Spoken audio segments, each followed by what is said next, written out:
Greetings, one and all, to this week's dose of Channel Clock. I am your regular host, Michael Kane, and this is your he's walked off now other version of Michael Kane. We are joined by the illustrious Michael Kane. Now, I'm Xeno, that's Loz, and that's Yumikana. So, episode 392, getting close to the big 400. Yeah. Cool. I think we'll start with the same thing we do every week. Emblems. Oh, say hi, Yumi. Hi, Yumi. Hi. No, and let's pick out some really important, interesting facts that I've just realised just while Xeno was in the shower beforehand. That the last time we had Yumi on was, I think, episode 293. Well, I had to make it make sense. We just had to rearrange the numbers a bit. No, that's fine. But if we waited one more week, it would have been 100 episodes, which was amazing. So clearly, as I've put in text to you guys, we're going to have to... So now in 98 episodes' time, Yumi would be on again. Wait, why 98 episodes? Because it's going to go down one by every time. So what? We're going to have a whole year of Yumi at one point? Yes. Eventually, Yumi will just be here forever.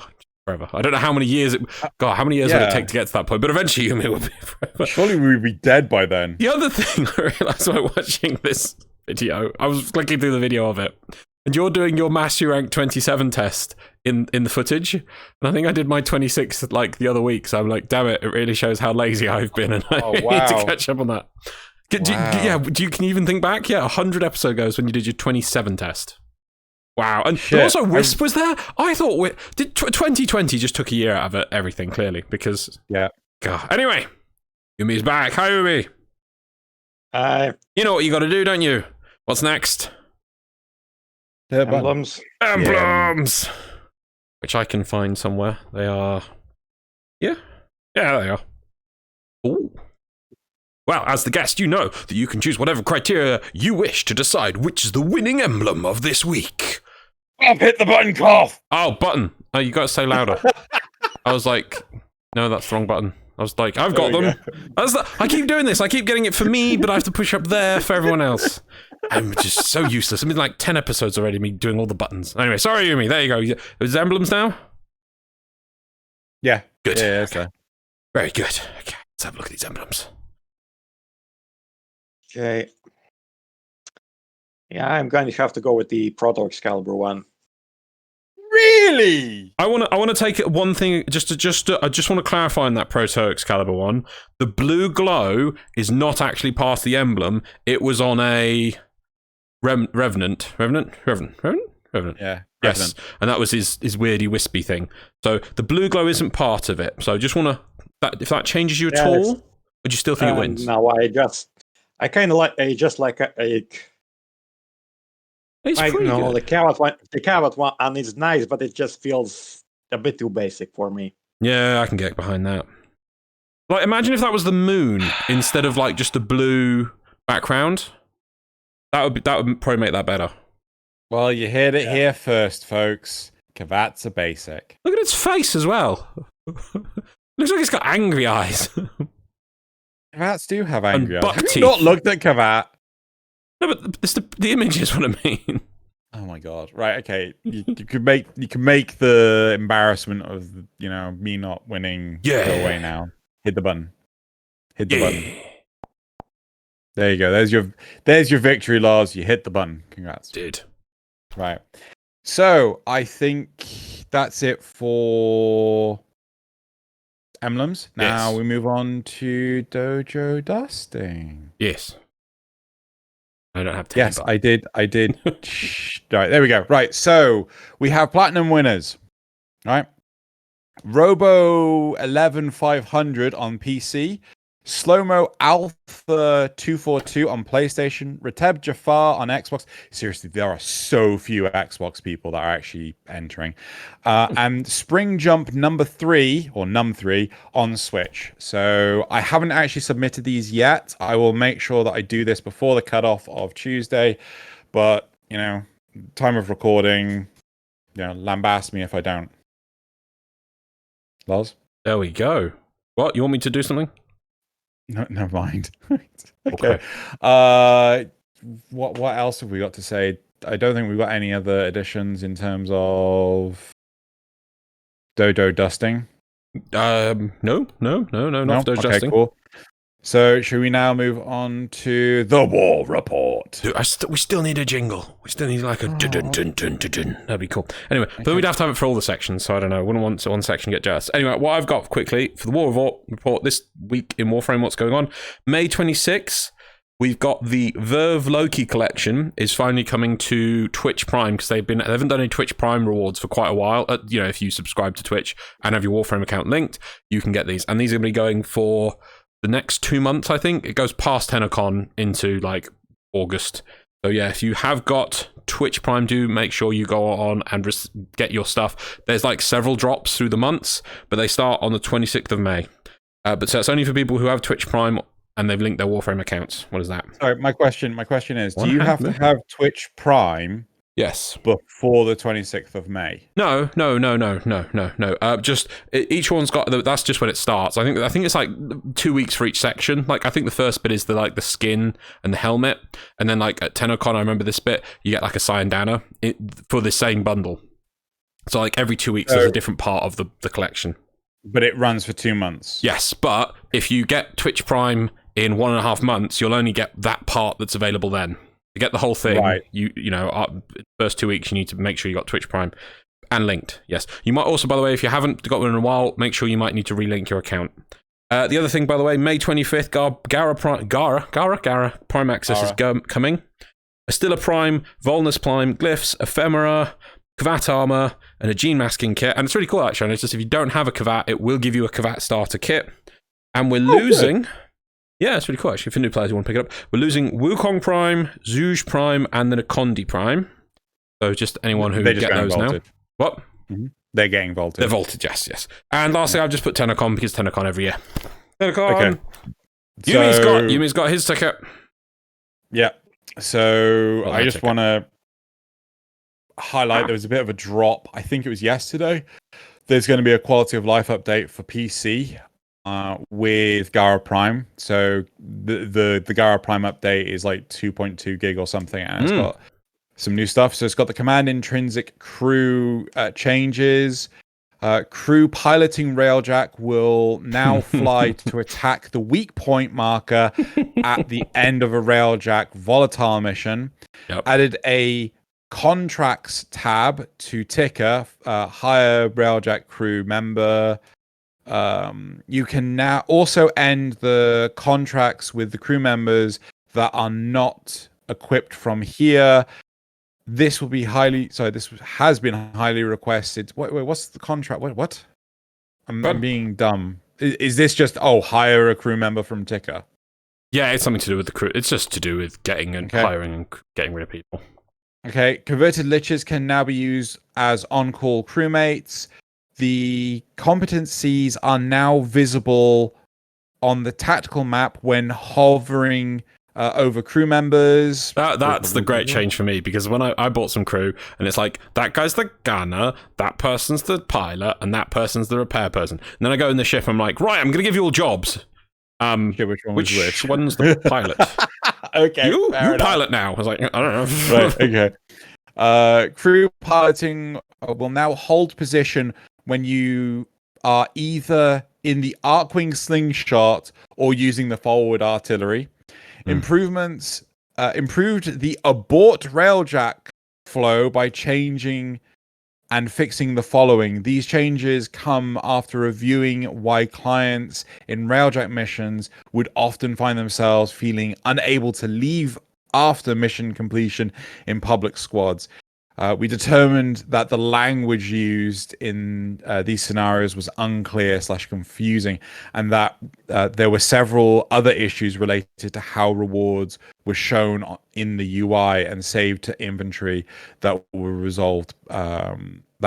That we resolved below. Because it's always weird. You do a mission that says mission complete, but then when you go back to the dojo or the dry dock, it then does like a proper mission complete. So it's almost like you feel you have to hang around until the host is said, all right, we'll go to dry docks. If you're doing several missions in a row, you almost feel like you have to keep going. So it's so abort mission will now read as leave mission.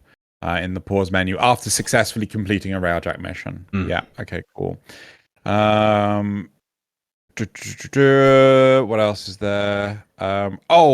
Junction tasks.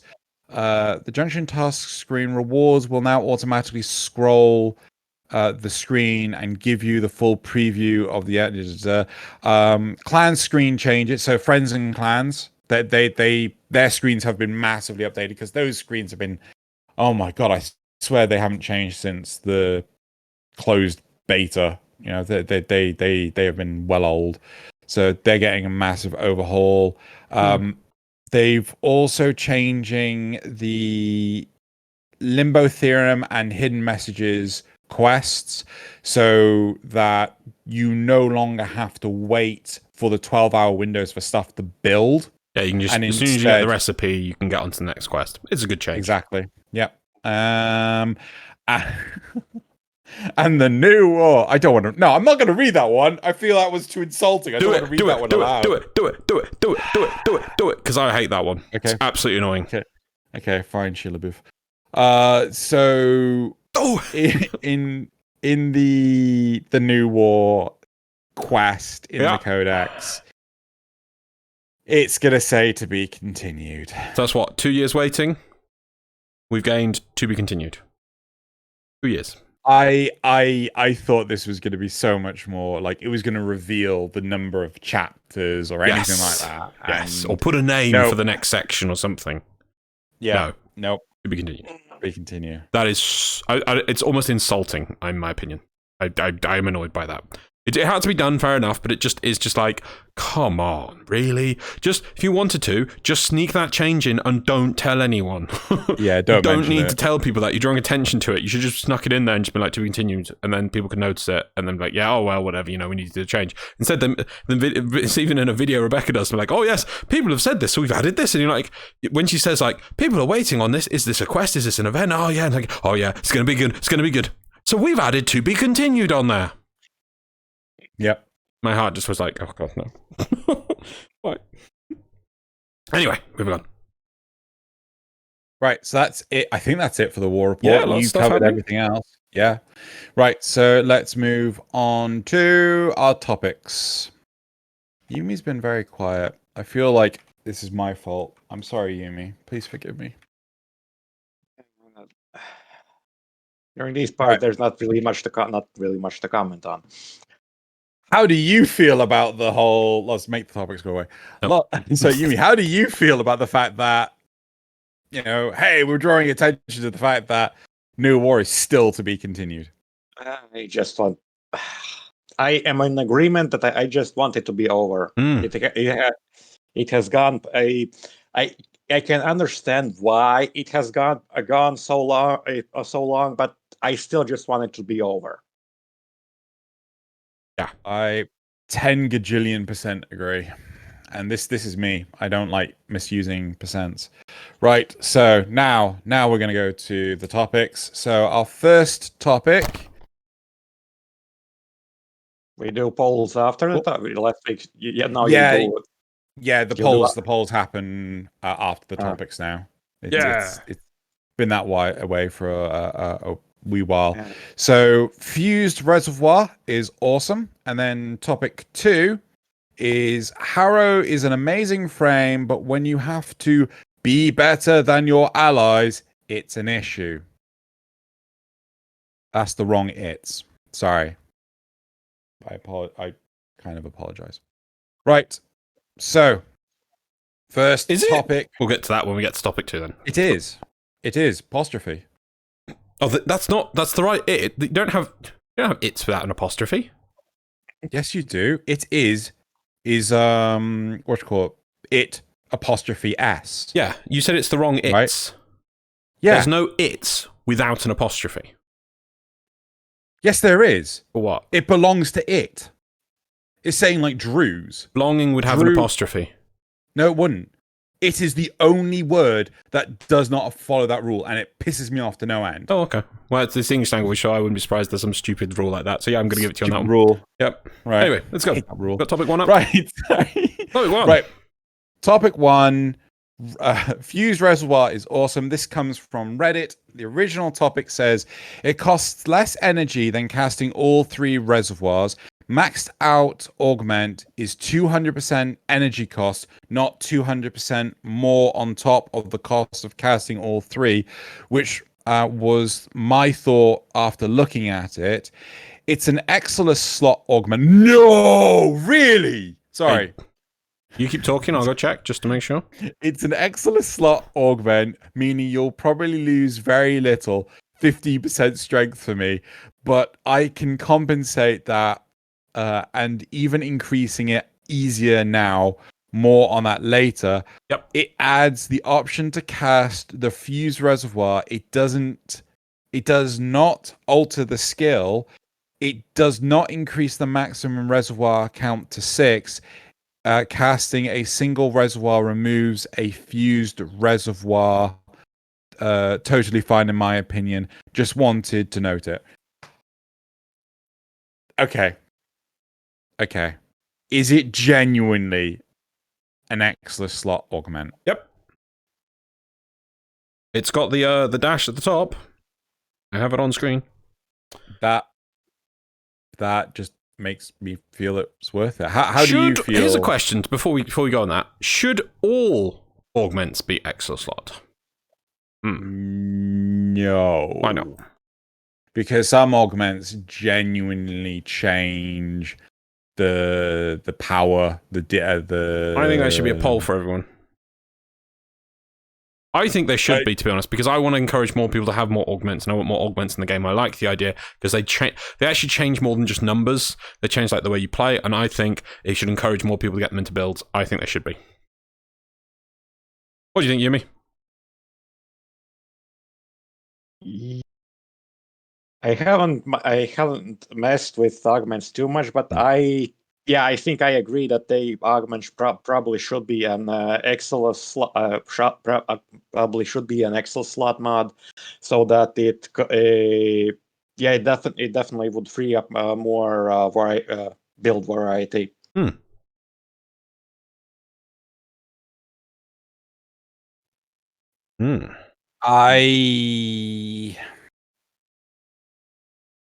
I get it. I'm sure there's going to be some augments that are fairly powerful in terms of, like, a radiating disarm.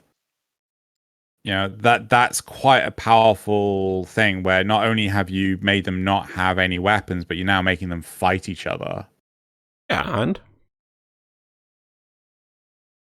do you really feel that that's going to be... Well, the whole point of the Exilus slot, not the augments, was to allow for a slot to be put in so that we could use the mods that don't often get a chance to get the look in.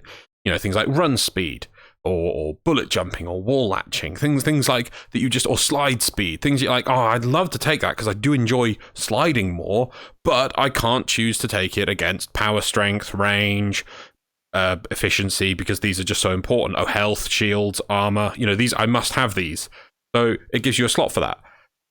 The augments are unique to each frame. They're interesting things. Some of them, you might try and squeeze it into your build, but you're taking something out. Whereas I think the augment slot, or even, the Exilus slot, or hell, I would actually prefer an augment slot. So you can take more than one augment, but there'd be a dedicated slot for at least one augment. I think would be good. Yes, and then we'd finally get the mods back. The final mod slot that they took from us years ago would be returned to us.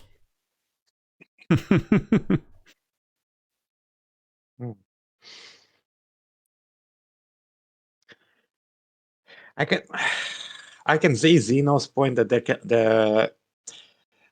there would definitely be it that at making all augments an Exilus slot mod may end up being another way, just another avenue through which players can find ways to simply break frames, so that aims to make them perform ridiculously.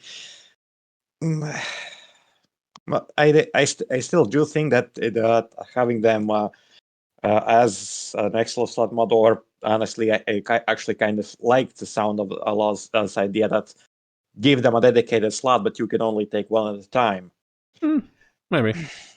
I I agree with think you you. should actually maybe one at a time, because I think the only risk of it becoming, as you were saying, too powerful is that maybe if you have this extra slot and then you have the space to take an augment and a different augment and then also have ridiculous power strength, whatever, that's the interaction of maybe two augments is where you maybe could break the game. I can't see an issue where one augment plus a load of stats would break the game.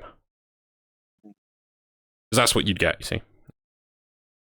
Two augments, though, maybe. But I don't know any two augments that do that. It's difficult because like one mod makes hell of a difference. I mean, like, look at how long people were chomping at the bit for primed vigor, which was the same as regular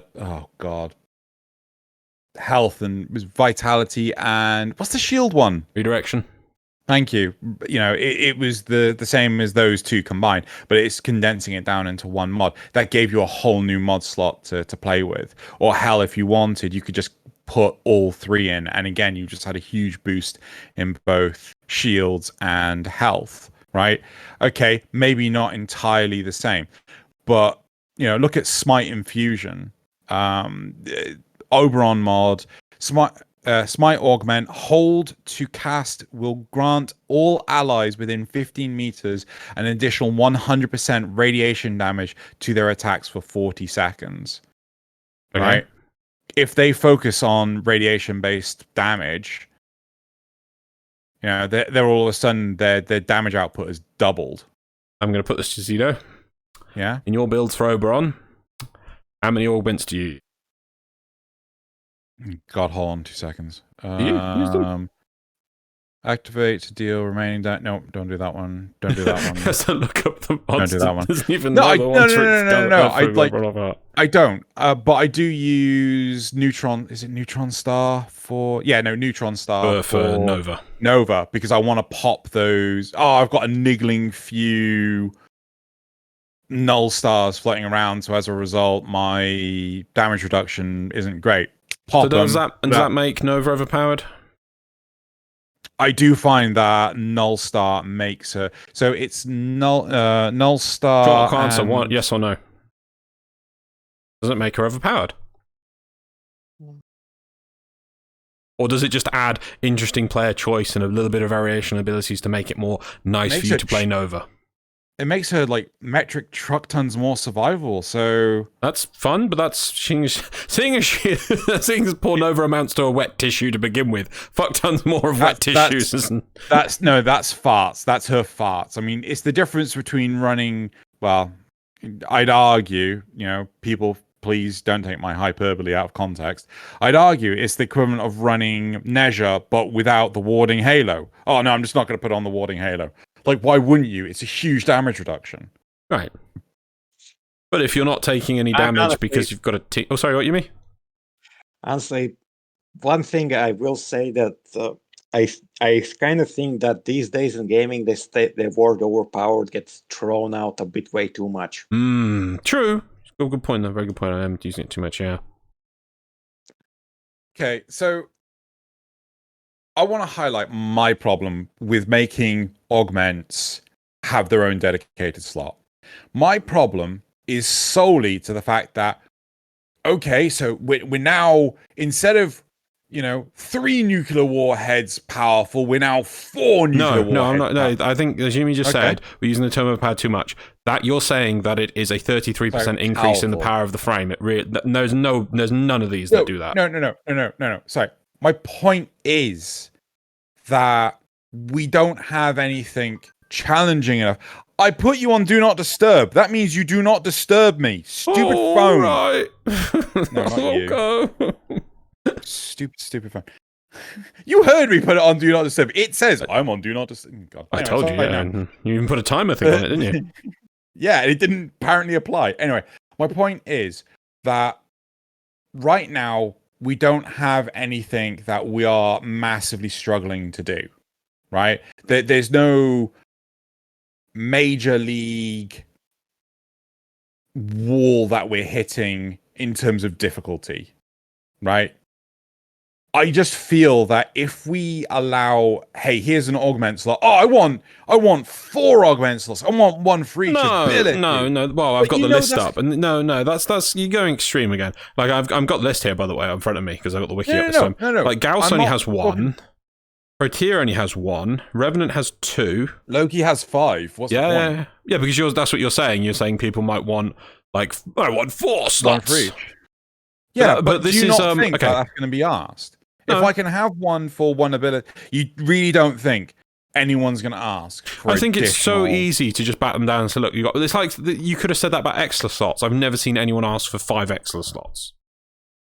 Or a whole X. I think maybe somebody has. No, like a because whole the Exless Exilus mods, the Exless mods aren't that power altering. Neither of the augments aren't that big. Right, but that's you asking for. Okay, well, that's 2 steps ahead. That was you say. That's your view on making them a separate slot.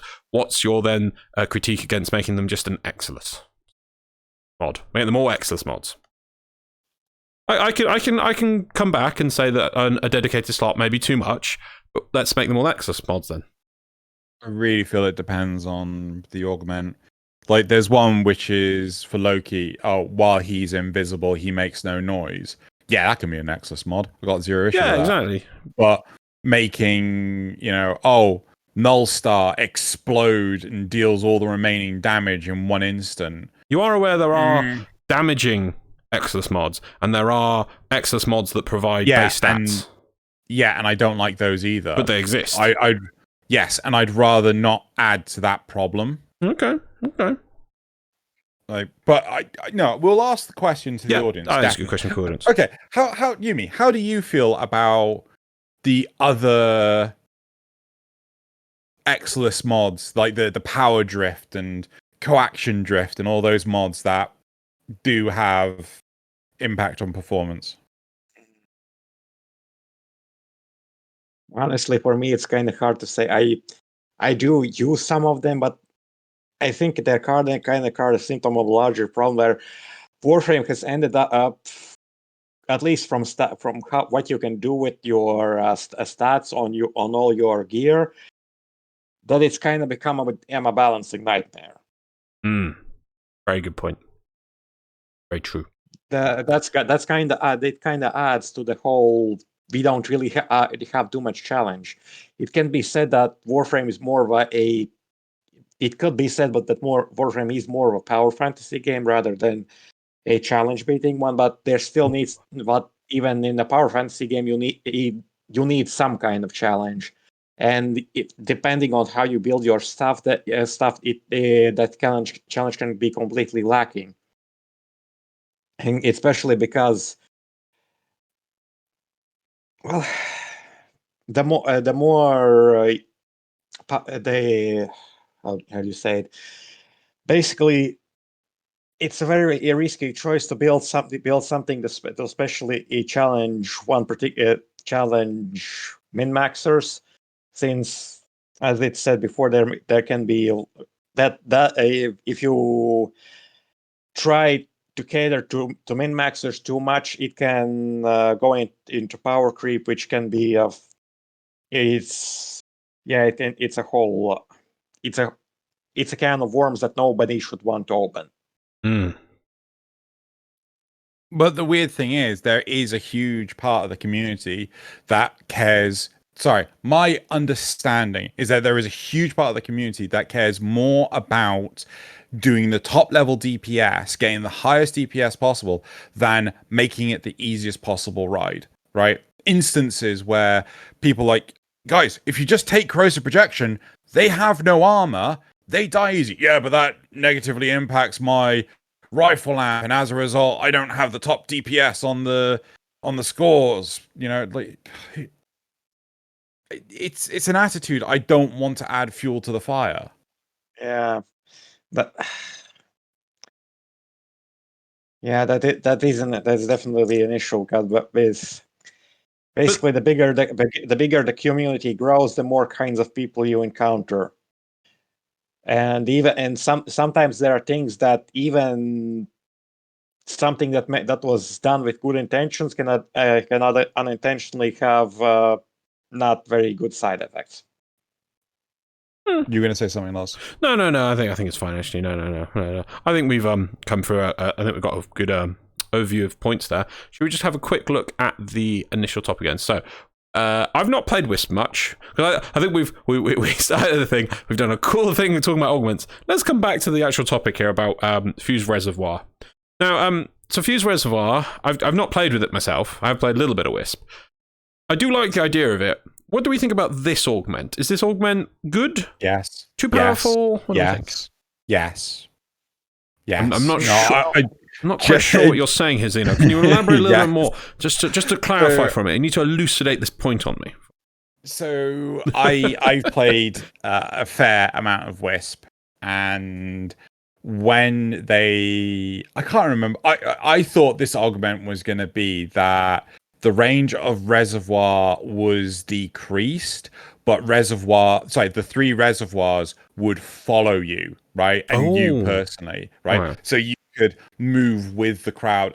The fact that they actually made this so that, you could put all 3 together at the same time, I thought was, equally as good, because a large part of the problem I have as a Wisp player, and again, as an Oberon player, is getting everyone to fucking stand in the goddamn thing. Yeah. Right?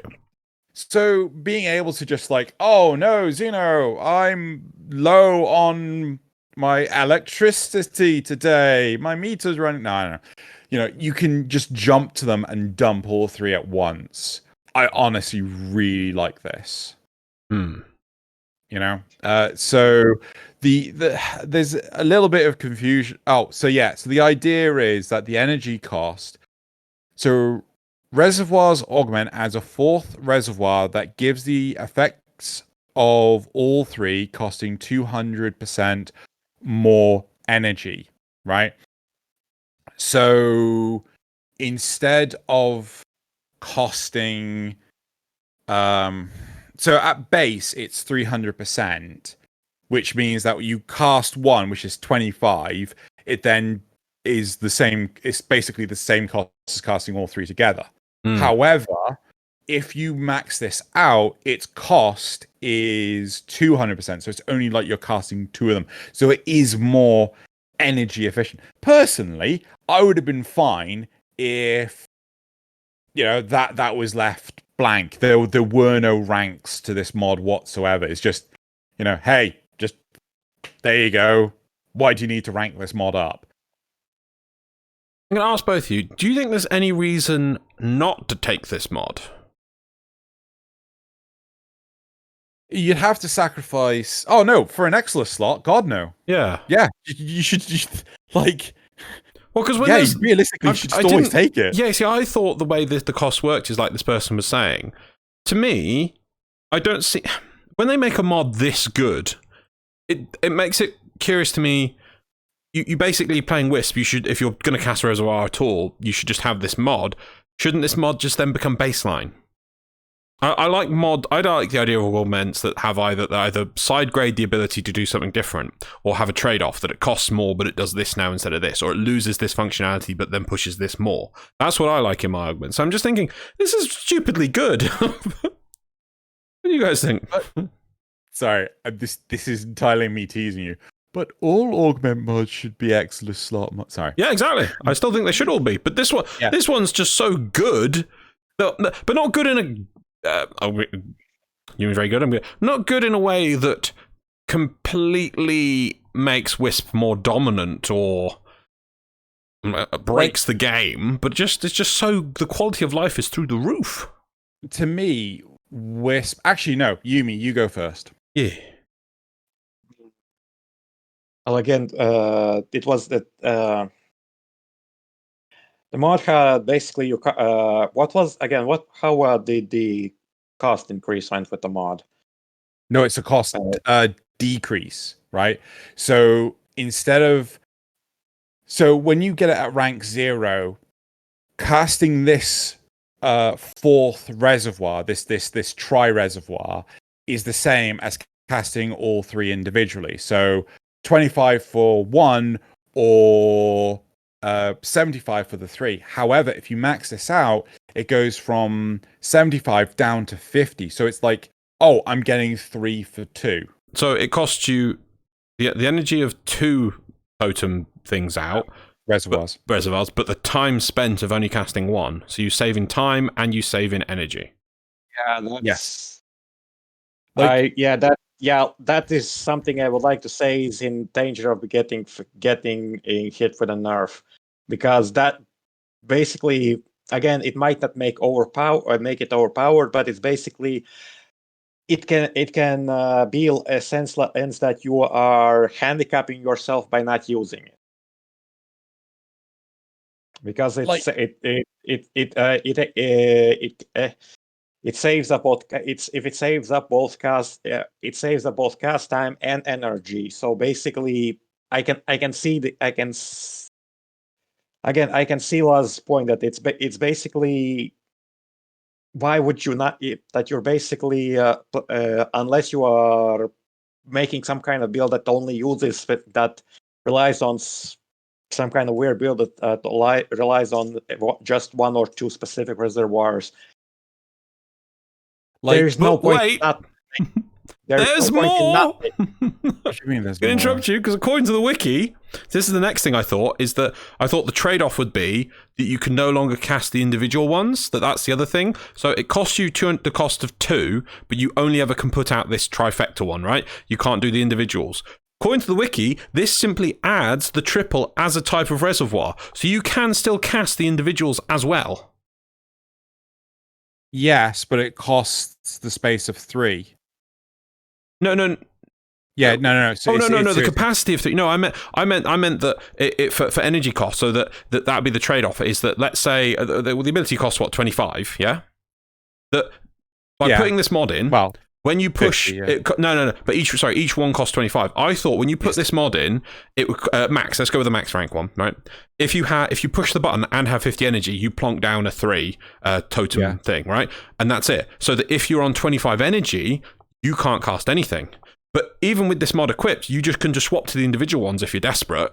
If you're desperate for, oh no, I'm low on energy. Oh no, I can't. I thought you'd be like, I can't cast my fused reservoir. Oh no, so that's a trade-off, you see, because with low energy, you wouldn't be able to cast an individual one. No, you can still alter to the individuals. So it's still even better because you don't lose the functionality of the individual ones. Yeah, I mean, like, one thing I want. Sorry. Did you interrupt Yumi's Yes, point? I did, because I'm like, this is just crazy. Sorry, Yumi, you go.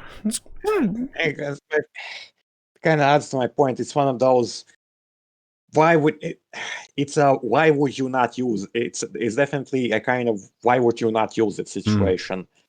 Because there is, again, I do agree that something like this which should have either some kind of, basically, that it's in the range of doing the same thing, or some kind of, it does something else with a trade-off. But this is just plain out better. It's just an improvement. There is no downside to it. The only downside is you're losing pretty much an Exilus mod, which is a variable thing anyway. That is the only downside to this mod. Not even very expensive. I get where you guys are coming from. Personally, I feel that Wisp's reservoir has always started on a back foot, because the time to get all 3 out is leagues greater than any other Warframe ability, right? Because you have to cast it 3 times. You have to, in order to get the proper effect of it, you have to get it out 3 times. I can see that this is some kind. Yeah, well, I also can see that this is your point, that this argument that it can be something you can makes it the reservoir more useful on the missions where you are constantly moving, since at least with regular mission, at least from my experience playing with the most benefits you gain from reservoir if you're using in a mission where you are staying in the same area for a prolonged period of time. Yeah, at least that's my experience. And we're talking like one of those mission types. Yeah, but also the reservoirs don't have a lifespan. That is true. So once they're However, out, they can be used as, you say they're on the back foot to begin with, so yeah, that's the trade-off, is that time to set out when you have to go 1, 2, 3. But then people can keep coming back and back. Like in a survival mission, if you put them in a central area, you'd never have to recast it again. People just run around, pick them up, run around, pick them up. With this augment, it's the augment, the new reservoir. It takes the capacity of all three of them, of three reservoirs. Can you have more than one? Oh, you can only have 2 of the trifecta. Yeah. You can have 2 of them. If you cast any of your normal ones, it will pop off the. Actually, hold on.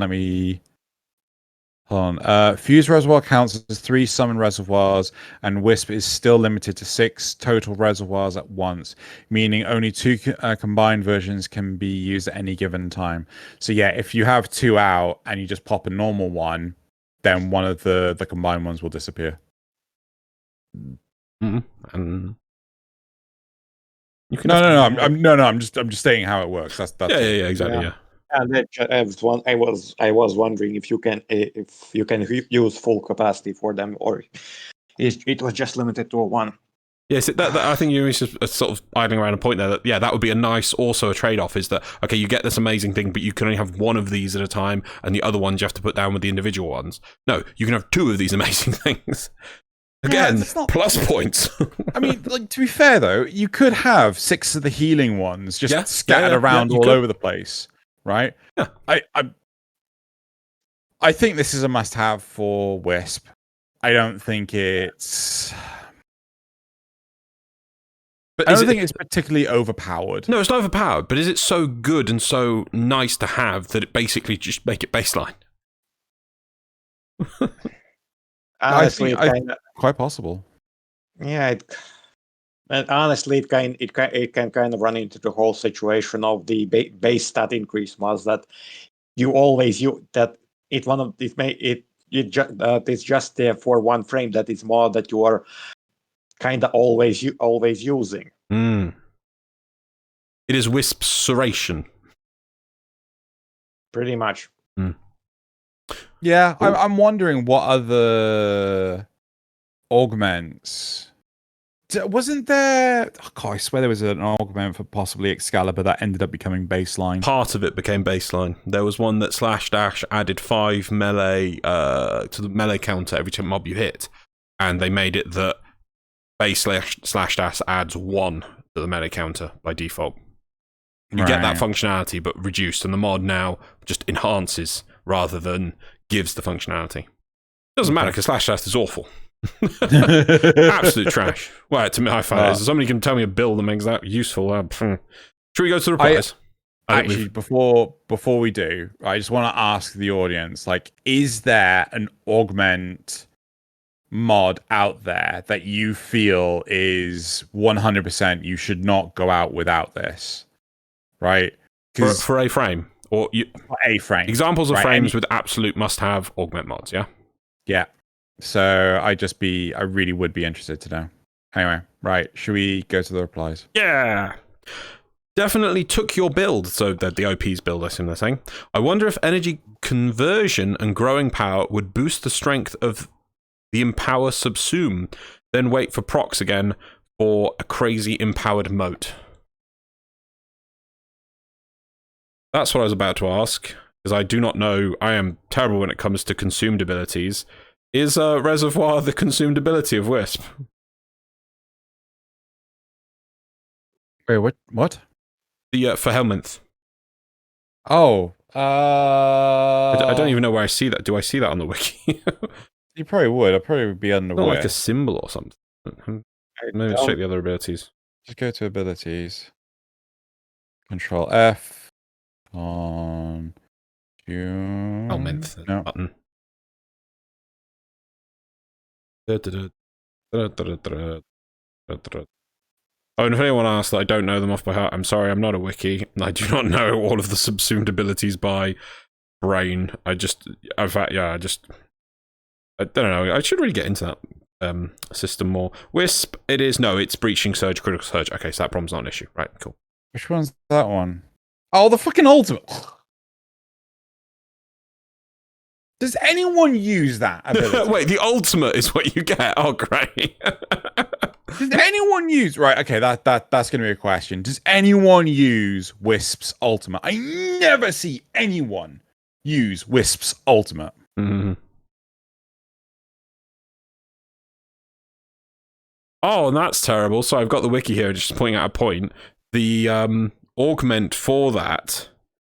Yeah, so the augment for that ability is to do with reservoirs. So if you give that ability to a different warframe, they can't even use the augment for the ability you've consumed or subsumed because you can't cast reservoirs. That's just terrible. It just seems ridiculous to me. You know, if you're going to put an ability with an augment or make one that at least has use on other frames, that's terrible. Wait, what's? I got the list up. If you want to ask. Open a dimensional breach that overwhelms nearby enemies and causes them to release aggressive surge sparks when damaged. Wisp may also target a reservoir to teleport to it. Like, when you use her ultimate, I can't remember if you become stationary or if you're able to move. You're able to move. Wait, no, ultimate. Breach Surge isn't the name of the ultimate, is it? No, it's the third. The Breach Surge is, I think, the third ability. Yeah. Ultimate is the Sunbeam. Yes, yeah. There you go. Oh, sorry, my bad. I thought it was. Sorry, I got that Xeno wrong. tricked me. Xeno, dumb. Xeno, no. Wisp. Xeno is fake. Wisp main. Fake. There you go. Fake. Noob. You noob. Oh my god. Noob. Yeah. Right. Okay. Should we continue? Yeah, I was going to shock that if it was the ultimate, that'd be hilarious. So just yeah. Anyway, right. Sorry. Back to the replies. You wouldn't do that to anyone. No, not at all. All right, moving on. Sorry. It's an Exla slot augment, meaning you'll probably lose very little. 15 strength for me, but I can compensate that and even increase it easier now. More on that later. Okay. Okay. How? I don't know.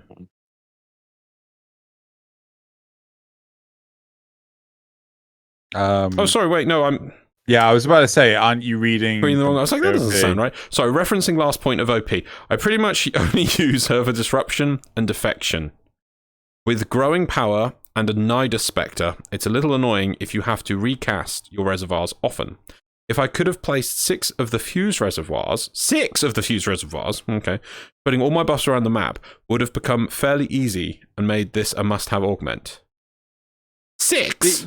You give people an inch and they take a mile. Yeah. 6? You give people an inch, they take a mile. Yeah. 6? No. no. Yeah, I know, that's insanity. That's just, oh, it's 1. No, it's counting as 3. No, but it's 1 because I pushed it once. Right, next one. No. I will give you 6. However, it has to cost 6 times the energy. Or the buffs only last a 1/6 of the time. I don't know. Because you could just bounce between them at that point. Anyway, moving on. I don't quite get this one, but I'm going to say it how it's better said. It's a good think when you are playing casually, but sometimes the shock motes just slow down things. A good think. It's a good think. Good. This is why, guys. This is why you don't use your phone to reply on Reddit. Why does shock mode slow things down? I think it's because they shock them. Yeah, they stagger sort of thing. It does the shock. Yeah, it does electricity damage, so I assume that can proc and make them go. Moo! Yeah. Yeah, I don't get it. I don't get it either. I wouldn't say that slows it down though. Yeah, they're literally just then open targets. You know. Anyway, moving on. Last one. I was going to ignore it, but finding out just now that it goes in the Exla slot is exactly why my build is going to need another Ambral Former plus Standard Former to fit that Augment mod in. Wow. They're committing to the Wisp meta. Yeah, to me, I would be like, at this point, just wait for Wisp Prime to come out and then do that on your Wisp Prime, but fair enough. Hold on, but the Augment isn't that expensive. No, but they may have formed the Exla slot into a different thing to start with, and then they're going to need to rotate their build to also then move. Maybe they want to keep whatever's in the extra slot, and they're going to have to then swap a Umbral Former onto another slot to fit it in. Maths. But aren't normal Xless mods? Eh? No, I'm so confused by this. What do you mean? What do you mean, Xeno? Use your words. Well, aren't normal Xless mods like around 9 cost? Yeah, but you don't know how. It's the rest of the build, and you don't know any of the specifics. Oh, no, wait. Unless they don't actually have an Xless mod in their build. Hmm. There you go. I was like, maybe. but if you've already got an Xless mod, that's clearly it. If they don't have an Xless mod, then yeah. Yeah, fine, fair enough. Well, that's it for the replies. I think we've covered quite a lot from this topic. Yeah. Okay. Cool. Right. Moving on to topic 2. We have Harrow is an amazing frame, but when you have to be better than your allies, it's an issue. Interests me a lot. Right. When you have to be better than your allies, it's an issue. When you're playing with AoE/map clearing frames, Harrow's 3 underperforms in regaining energy, making it harder to play his kit. Is that supposed to be could? Could. I think that's supposed to be could. Could we add an additional mechanic for all deaths in an AoE scaling with range or something to count towards the energy kills? Yeah, it's literally. I think Tobiah's trying to expand this, so I'll read the original one for you. It's to regen energy with his 3. Could we add an additional mechanic for all deaths in an AoE scaling with range or something to count towards the energy kills? That might supplement/help when playing with allies/map clearing frames. Right. Yes. Okay, I'm gonna ask the idiot question for everyone. For me. What does this 3 do? His third ability, which I've got, I think this is the thing. Actually, I should just have the wiki up all times as a spare thing. But I was actually reading this one because I used to play Harrow and really liked him, and I wanted him be as my new support frame over Trinity, but I just kind of thought he was too much work. And so the third ability is Thurible. Channel Harrow's energy into the Thurible to generate a buff. Once finished, kill enemies to dispow nearby allies with bursts of energy. The more energy channeled, the greater the reward for each kill. Headshots produce energy. So you activate it, and you do the until you run out of energy. Energy? Yeah, channel energy, right? And then pressing the ability again stops the channeling, and it causes the Thurible to generate an aura of incense around Harrow. It's a radius of 20 meters, lasts for 35 seconds while active. While active, each enemy killed, key point here, by Harrow restores the charged amount of energy to Harrow and all allies in his aura. If an enemy is killed by headshot, the amount restored by player is multiplied by 4. So that's I don't know, let's chat with you. You played Harrow much?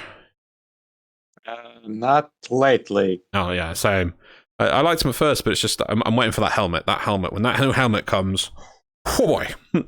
Anyway, so yeah, I was looking through all his abilities for Harrow, and like his second ability is kind of just like a lot of effort to give health to people. A lot of effort to give fire rate and reload speed. Is that to himself? Get this wrong. It's just he's. I'm starting to look at him. Harrow is a really complicated warframe. Yeah, but I'm starting to look at him as Trinity with more steps. Yes, it really is. I mean, there are a few little extra things you squeeze out with it, but it does feel like a lot of effort for not an additional, not much gain for it. Like, I mean, I've not played Equinox, but I feel Equinox is much simpler compared to this, now that I really try and get my head around it again. I used to know Harrow very well. Around what other frames did Harrow come out? Ooh, good question. Oh God. Release list. You're gonna make me look this up. Well, okay. While Loz is looking that up, I don't know. Like, I remember I was challenged at one point in time to play Harrow when I was doing the.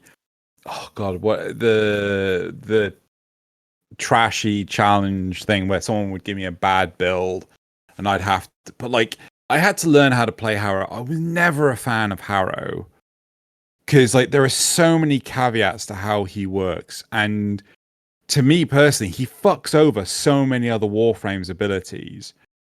I remember like playing. What? In the No, mountains. No. We were not in the mountains at this point. We were on top of the mountains because the bloody Eidolons were there. I remember playing Eidolon fights. I was the Oberon. I was healing the what those siphon things called? Whatever they're called. The lures. Yeah, the lures. I was constantly healing them, and then my Oberon was entirely reliant on taking damage during the wave thing from the Eidolons. I'd cast Hallowed Ground so I wouldn't take the magnetic debuff, but I'd still take the damage, and as a result, my energy would just fly through the roof, and I was still able to keep healing people. However, if I ever played with a Harrow, their gut reaction was to cast Covenant, and as a result, make everyone invulnerable, and I would run out of energy. Right? That does sound like a team building issue. Like you could just tell them, No, hey, 100%. 100%. Don't do but this. I do feel Harrow suffers from this whole team building issue. Like the fact that, you know, Thorable is down to Harrow doing the killing. Well, if someone else does all the killing, you know, you get fuck all. Right? It's, you know, that is, you know, oh, everyone kills all the enemies in the Condemn, and it is just like the situation is kind of like this kind of makes me see why most games try to limit their class number to single digits. It is getting that way, isn't it? Oh, many. Like, I don't. I know people that really like Harrow, but at the same time, he is just. I don't know. Maybe whoever's playing Harrow, you need to take specific weapons. Maybe you need to take weapons that just do huge AoE damage and then just fire in the general direction. Oh, you know, you can't take a Harrow without taking the ability a itself. Ignis Wraith. But the ability itself, I can't remember how good it is to get headshots with, or how easy it is to get headshots in Ignis Wraith because I've not really used it much recently. But the whole thing is clearly trying to design you to be able to be a sniper. I mean, because it's all about getting headshots. You could just do it by blowing stuff up, and you've got nuke frames. But yeah, I think one of the issues with the Harrow might be that he was kind of designed around working with the weapons that were released with him. Oh, sorry, Since I've got the. I remember that the pistol that came out that was with him also had some specific headshot benefits. Interesting set. So he came out in June of 2017. Earlier that year we had Octavia. Later the year we had Gara, and then followed 2018 by Cora. Before Octavia was Nidus and Titania. That was kind of the region. Yes, maybe seeing as Gara's coming out for Prime Access, maybe we'll get Harrow soon. Maybe we'll get a Prime version of his guns. Maybe that'll help. Look, what if I can see what he came out with. But even so, if you have Warframes, if you're like Saren has been a very core staple of top DPS Warframe for a long time. And, you know, because she just wipes the board constantly. You know, Ember was the same until they nerfed her. Honestly, Saren was actually... Well, I actually play Saren quite a lot, and I will say that before they changed how her first works, playing her was she was powerful, but playing her could get really boring. So was this her rework, or are we talking about there's another thing? I think that was rework, because when they added that the longer you have her one affecting enemy, the more damage it would do per tick. Before that, there was a sequence you had to do with her to cause maximum damage, and it was all you were doing with her, so it just kind of got boring. Wasn't Yeah, there something like you yeah. cast the molt, then you put the orbs on the molt, then you spread the orbs, then you use the ultimate to pop all the orbs or something like that? Oh, you cast the molt, you put the orbs on the molt, then you cast the ultimate, because casting ultimate pops the molt and it spreads the orbs before the first tick of the ultimate's damage. Yes, there you go. Whereas now she's got a whole unique UI to do, as you say, the longer the orbs are on. Yeah.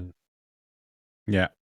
But even so, like the point is that there are warframes that will, there are just warframes that don't gel well with other warframes. Yeah.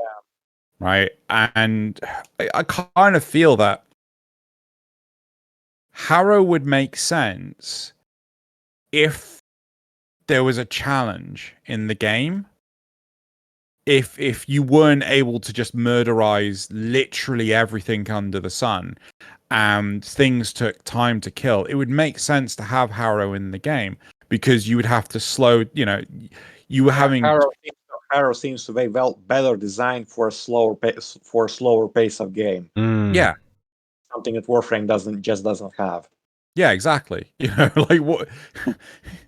Standing still? What's that? Oh, you mean the clan emblem challenge? Ah, I see. And yeah, so my question is, what other warframes also do not gel well with playing with others? Also, depending on if you can run into trouble with running Trinity if you're running with a lot of AoE nuke frames.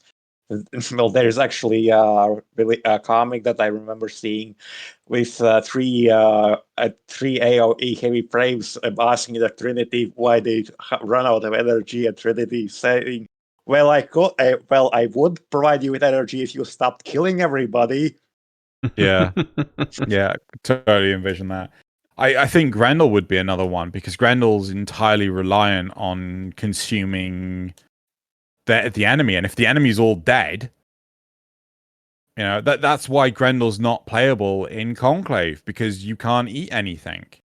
His abilities don't work. At least that was the then. I don't know if they've changed it now. I don't think they have. Loz, you gone quiet. Yeah, I'm trying to look at his ultimate and try to see what the exact... Because see, that's the thing that maybe he would be useful, because it's a critical chance bonus. It's like, oh, wow, this must be the unique thing he gives. A critical... I mean, come on, critical chance bonus. You think everyone would be like, whoa, we've got to have that every mission, because that makes big numbers. But doesn't seem to really bring... Maybe because there's just so many steps to get there, and it only lasts for a small amount of time, really. Starts maximum only 12 seconds. That's not very long, is it? I just see. I think Harrow is due for a big rework. One thing I want for Throughball, by the way, I still want this, is in the bit when you're swinging it, you can hit enemies with it. Please, come on! I just think that bit. It's like, oh, you're spinning this thing, you can't do anything. Why not make it that you can bash enemies with it, and that buffs it up some more? Why not? I think it'd be good. But yeah, I can see that it's so much work with him. It's just And you think, you were saying about frames and things working together and things. Harrow. Oh, let's just do the. Does anyone know what Harrow's passive is? It's not bad, but Overshield. Ah, good memory. Ah, there, damn it. So you'd think, like, oh my god, Hildren, Trinity, and Harrow together would be a crazy team. I mean, you'd be restoring shields over here, and then you'd be turning them into buffs, and people would have all energy. Doesn't seem to happen, does it? It just seems very strange, yeah. Just too much work. I mean, I suppose, like, 30 damage inflicted into health, into out. Yeah, because... And things like his penance. And the other thing is, as the original poster was suggesting, maybe we should see a lot more effects being shared through the team. His augment on his first ability... Oh, God, yeah. If you want... We're saying he's a lot of work, right? Just want to point out the augment of his first ability. His first ability, you cast it, like, chains enemies in place. Easy to get headshots with them. They're chained, like... and that gives him overshields as well. His augment for this... Okay. Condemn augment. Other players will proc 50% the effects of penance and throughball, that's his 2 and his 3, when attacking chained enemies. So what that means is you have the Harrow has to chain enemies and then have the other two abilities buffs up or in effect, and then if another player shoots a chained enemy, they proc half the effect of the buffs that the Harrow gets. Have I lost you? I've lost myself, Harrow really. Harrow just seems like excessive amounts of busy work. Yeah. I hadn't played him since, when I played him it was before that augment came out, but that augment just feels insane. Like, it's just crazy. What's the augment on this one? Allies in range takes 40% less damage while channeling throughable. It's like, that's great, but again, it's Trinity with more steps. Like, so while you're casting channeling your throughable, you give people damage reduction and grant a bit of energy you charge. Okay. Whoop-de-doo. Augment on the ultimate. Headshot kills increase crit chance bonus duration for 3 seconds. So again, it's do you know what game he'd fit well in? Oh, fucking Outriders! Steam and Outriders, he'd be well at home. Yeah, he'd bloody dominate in Outriders. Oh yeah, it'd be best class. Ultimate support class. It's just, oh dear. I think this is why I stopped on him, because it's just, you have to think a lot. That sounds terrible. I have to think while playing my game. No, to be fair, I don't feel Harrow is a thinky frame, right? I feel Harrow has a set condition of like, oh, you have like Sarin, you're like, oh, I have to press 3, so I have to press 1, then I have to press 3, and then I have to press 4 in order to actually, do that. That's what Harrow is, except for at any one point in time, your allies could just completely fuck you over. Right? And then you have to start again. Yeah? Yeah. At least with Sarin, no one else can pop your molt. Yeah. Yeah? It's... I just feel that, Harrow is so much busy work. But just, it's doing his own thing the whole time, isn't it? You're like, okay, I'm Harrow, I'm going to engage with some enemies, right? So I want to chain them to the floor. All right, well, let's penance myself, get some fire rate buff and some reload speed up. Right, so I'm good with my gun now. Right, so any damage I do, now I'll heal myself and my allies, right? Okay, while I'm doing that, let me just channel this up a bit. Woody. Right, now, if I shoot that thing, which I've chained to the floor, with a headshot, because it's not moving, I'll give energy to myself and my allies. This is be brilliant. It was dead 15 seconds ago. Yep. Playing his own game. Like, four Harrows would be fun. He's playing their own game. Well, again, I haven't played Harrow in a long time, but how would playing him in a team could compare with playing him solo? He'd be great solo time. Yeah, I think he'd be great. So, like, oddly enough, it's actually easier to get Harrow solo than it is with a teammate. Even with one teammate, because it's the defection mission type. It's so much easier to do that if no one else is around. Starts as he means to go on. Yeah. I think with so all how his abilities works, I do think that one issue it might be that they try to make him specifically his abilities synergize with the weapons that he was released with. Yeah, I'm trying to remember what those were. I think the pistol was Nell. Nell, Yeah. yes. I wonder if I can get. Yeah, I'm going to try and get to this without. the Nell and the staff, right? Staff gun. Yeah. What are we looking for? The Nell. The Nell is Harrow's signature pistol that utilizes its scope to be more accurate, landing shots at long range. Although its magazine capacity only holds 1 round, 2 when equipped by Harrow, headshots grant an infinite ammunition and increases critical multiplier and status chance for a short duration, making it a high-risk, high-reward weapon. God, I remember the duration is something utterly disgusting. Right. Headshot triggers by death knell buff additively increase the modded critical multiplier by 0.5 times and modded critical status chance by 20%, and grants unlimited ammo for 2 seconds. Stacked up to 3 times. Sorry, I missed that. I saw the 2 seconds. That's still not great. Stacks up to 3 times and can be refreshed on consecutive headshots. Good fire rate. That's actually the next point. Good fire rate. What is the fire rate on this thing? Fire rate. 4 rounds per second. Right. What's the reload time? 2 seconds. Well, High risk, high reward is a fucking understatement. I think, honestly, I do think that they should just rework the Harrow to work on it or on his own, since it definitely feels like it was not only he was made specifically to synergize more with his weapons. Those weapons seems to have been made to more synergize with each other. Since the Scourge, which is his the staff gun thing he has, Scourge. His alternate fire. You throw it, it releases the shockwave that puts bullet attractor on enemies' heads. But what's the fucking weapon swap time? Well, He's like, you can throw get stuff. Yeah. Bang. Throw stuff. Well, no, these days that it would count as a melee throw, and then you tap, and you'd be right back to your pistol. So. No, it's a primary weapon. Oh, is it? Wait, is it? Oh, I thought it was a melee. It's the alt fire on the primary. it's the alt fire on the primary weapon. Yeah, staffs are primary. The staffs are primary. Yeah, sorry, I So thought it was that a. Yeah.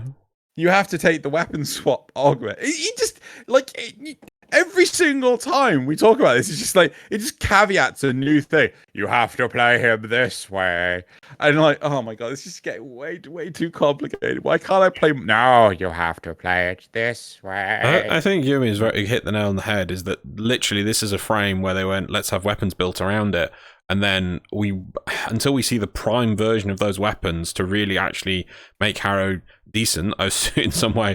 Yeah, I'm shocked. I didn't know about that. I just played Harrow as is. I didn't realize. The big thing for me is, I gave up on things like the Nell because, like, seriously, what the hell? I think I equipped it independently. It was like, what the point of this? Right, but to me, like, people complain about the fact that the nullifier bubble can obscure the satellite, right? And yeah, I guess. Correct me if I'm wrong, Loz. You're pretty much like, you know, QQ, right? You know, Crimea River. This it's just like, oh, you have to get headshots. Yeah, but that also means that the enemies have to be fucking facing you. Yeah, well, but you throw the stick, and then you don't have to have them facing you. I would have thought still the projectile, like the hit scan and the weapon still requires unless the bullet can just go straight through the torso and still count as a headshot. I think it does. Let's have a look what it says. Impaling enemies along its path, physical damage, inflicting critical damage. In large area, finally it creates a pulse amplifies a bullet attractor debuff on enemies near on the enemies nearby heads. Bullets and projectiles fired at enemies will be drawn to the head. However, this does not guarantee a headshot. Yeah. Bullet attractor debuff we applied. Yeah, okay, so like charges, you're still gonna have problems. With the heads being on the bottom. Yeah. You have to aim down. Yeah, mowers. Mowers. It this just seems so complicated, needlessly complicated. Okay. Yeah. So let's go back to the original topic here. They've said Harrow is an amazing frame, but when you have to be better than your allies. Can we just change that to be when you have to be godlike? No. When you need to have 3 spreadsheets open more than your allies do, it's an issue. Oh my god. Yeah, he is so bloody complicated. I just right? played him as is. Yeah, this is just new depths. Oh my god. Yeah, I remember trying to do this. I'm like, I think I'm gonna go back to Oberon. So let me change my let me change my story. Harrow's like, right, I has to engage some enemies. Waha, they're there. Chain them to the ground. Throw my primary weapon. Pull out my secondary weapon. Whip myself a bit. Spin my thing around a bit. Right now, if I shoot them with this, it'll hit them in the head and give me energy and thus give health to everyone in nearby. Everyone's like... And then Tumbleweed rolls by as there's nobody within 50 meters of him. Everything's dead. You know what? I just want to I want to swap to Equinox now. And just do like a main build, a constant main build. Like, yeah, Harrow, buddy, I'm gonna fuck you up. The frame that is literally 2 frames in 1 is simpler than this thing. His mess. And yeah, Yumi, you well done on remembering, and I think you're completely right on the way he just built around these guns, and it's just like, yeah, I like the idea of what I can see they were trying to make something really interesting and unique.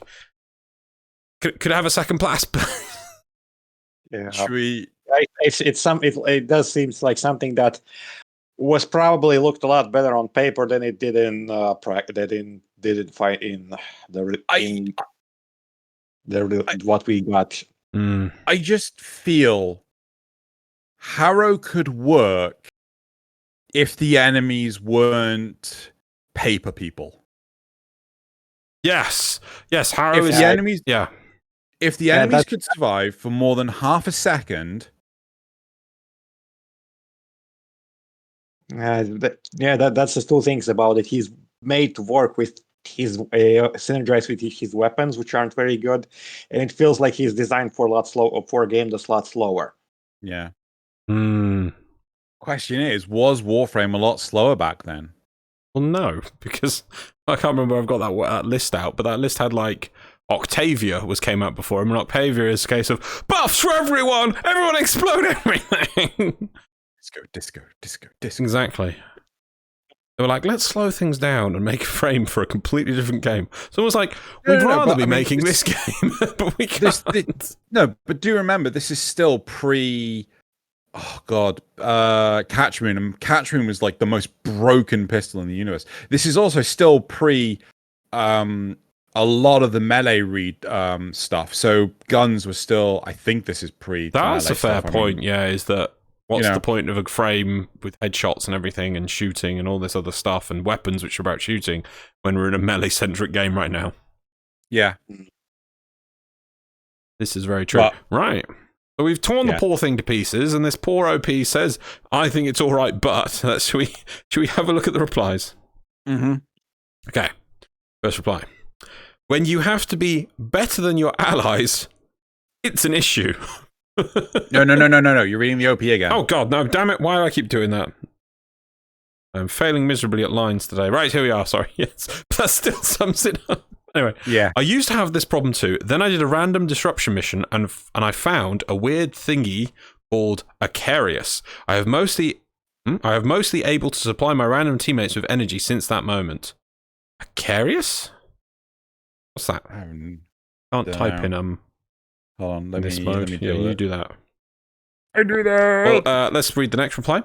Harrow just feels like he belongs in a different video game. He would be good in some other shooters, entirely useless in Bugframe. Limited targeted CC and builds based around slow play / headshots. That's true. Acarius is Gauss's signature burst fire dual launchers that fires a pair of homing rockets with high status chance and a large 7.2 meter explosion radius. And uniquely, this weapon reloads faster while sprinting and reloads even faster when wielded by Gauss. So they're twin rocket launchers? They're pistols, by the way. Oh, those! Yes, I remember those now. Yes. I don't think I've ever properly used them, but yeah, so apparently, I mean, yeah, if that I don't know if explosions hit the head like count as headshots or anything like that. Explosions, you can get easy headshots. I'm not sure about Ignis, but I'm pretty sure explosions you can. Okay. Right. Yeah. I've mostly been able to receive for energy since that moment. Ah, yes, okay. Right, next one is, what if DE implemented frames into the full release for several weeks, only for staff to have them obtain the frame normally, rank and progress them in public? Most of the issues should come to light before full release. What? What if DE implemented frames into full release for several weeks, only for staff, to have them obtain the frame normally, rank and progress with them in public? Most of the issues should come to light before full release. What they're trying to say is, make DE play the game with the character as they expect us to do before they release it, and that way they can go, oh yeah, this is painful. No, I don't think this highlights the problem. Like, part of me kind of... Also, isn't that that's called QA testing? Yeah. I mean, regardless of what this person is saying, right? I don't think Harrow was as at a disadvantage as he is today. Yes, you're saying he needs another pass, basically. Yeah, effectively, because I'm pretty sure back then, it's fine. No, I even then I remember going, that's the thing. I remember playing him on release sort of time, because I love Chains of Harrow so much, right? And I do remember thinking, okay, I'm going to have to do this, then I'm going to do this, then I'm going to do this. And then I'd try and do them, and I'd be like, oh, no, that person's just killed. Oh, no, that person's just killed. Oh, no, they've killed. Okay, I'll go over here, and oh, no, they're dead now. And then I'll stick you to, oh, you're dead. And then I'll just do this for a bit, and then I'll shoot some enemies with headshots. Anyone? No, they're all dead. Yeah, so I felt that at the time, so yeah. But one thing, and I bring this point up because I think DE said this in a thing once, that they're saying if they make DE play it or staff members play it before they release the thing, that will fix all the problems.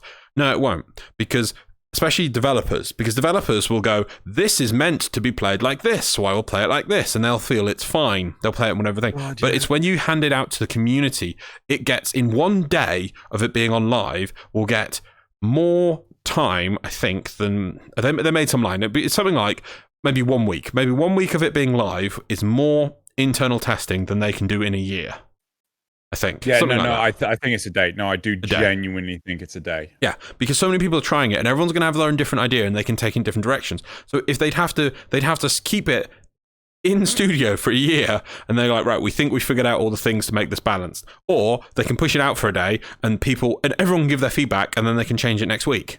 Much easier. Yeah, as I said, it's. I think it's something that a lot of people don't want to acknowledge, that developers simply can't know if something works or not until they have pushed it out the door. Yeah, I mean, it's like the thing I linked you. I know you'd seen it before, Xeno, with the. This goes in the square hole. Oh God! So, should we try and find that and actually link that to everyone? Yeah, we can put it in links. We can put it in the links for the thing. Yeah, as a perfect example of why that wouldn't work for everyone. Why? Yeah. I'm going to list this as the perfect dev example. Yep, and then we'll get that for later. But yeah, it's just like you can never guess what players are going to do. Anyway, right. Is there any more? There is one last one, which is getting Sevagoth ranking flashbacks. His shadow is awesome, but if you've got nuking frames on an exterminate, you'll be lucky to fill your shadow meter before kill limits reached. That's true, yeah. Yeah, on exterminate, Harry's like, right, I'm gonna do all of my things, and I'm gonna freeze them to the ground. And no, we're all the exit panel. Actually, no. Do you know the one place I think Harrow would truly shine? Elite Sanctuary Onslaught. Because the game doesn't give two flying fucks about spawning enemies in front of you. Whereas the rest of the game is really considerate at making sure that the enemy appears naturally. So they are spawning away from you to come towards you. Yeah. ESO, just like, there's an enemy. Oh, cool. Bang, bang, bang. You know, like. And even if everyone kills everything now, there'll be more mobs in 2-3 seconds time for you to keep headshotting. Or less. Yeah. Yeah. Maybe. Yeah.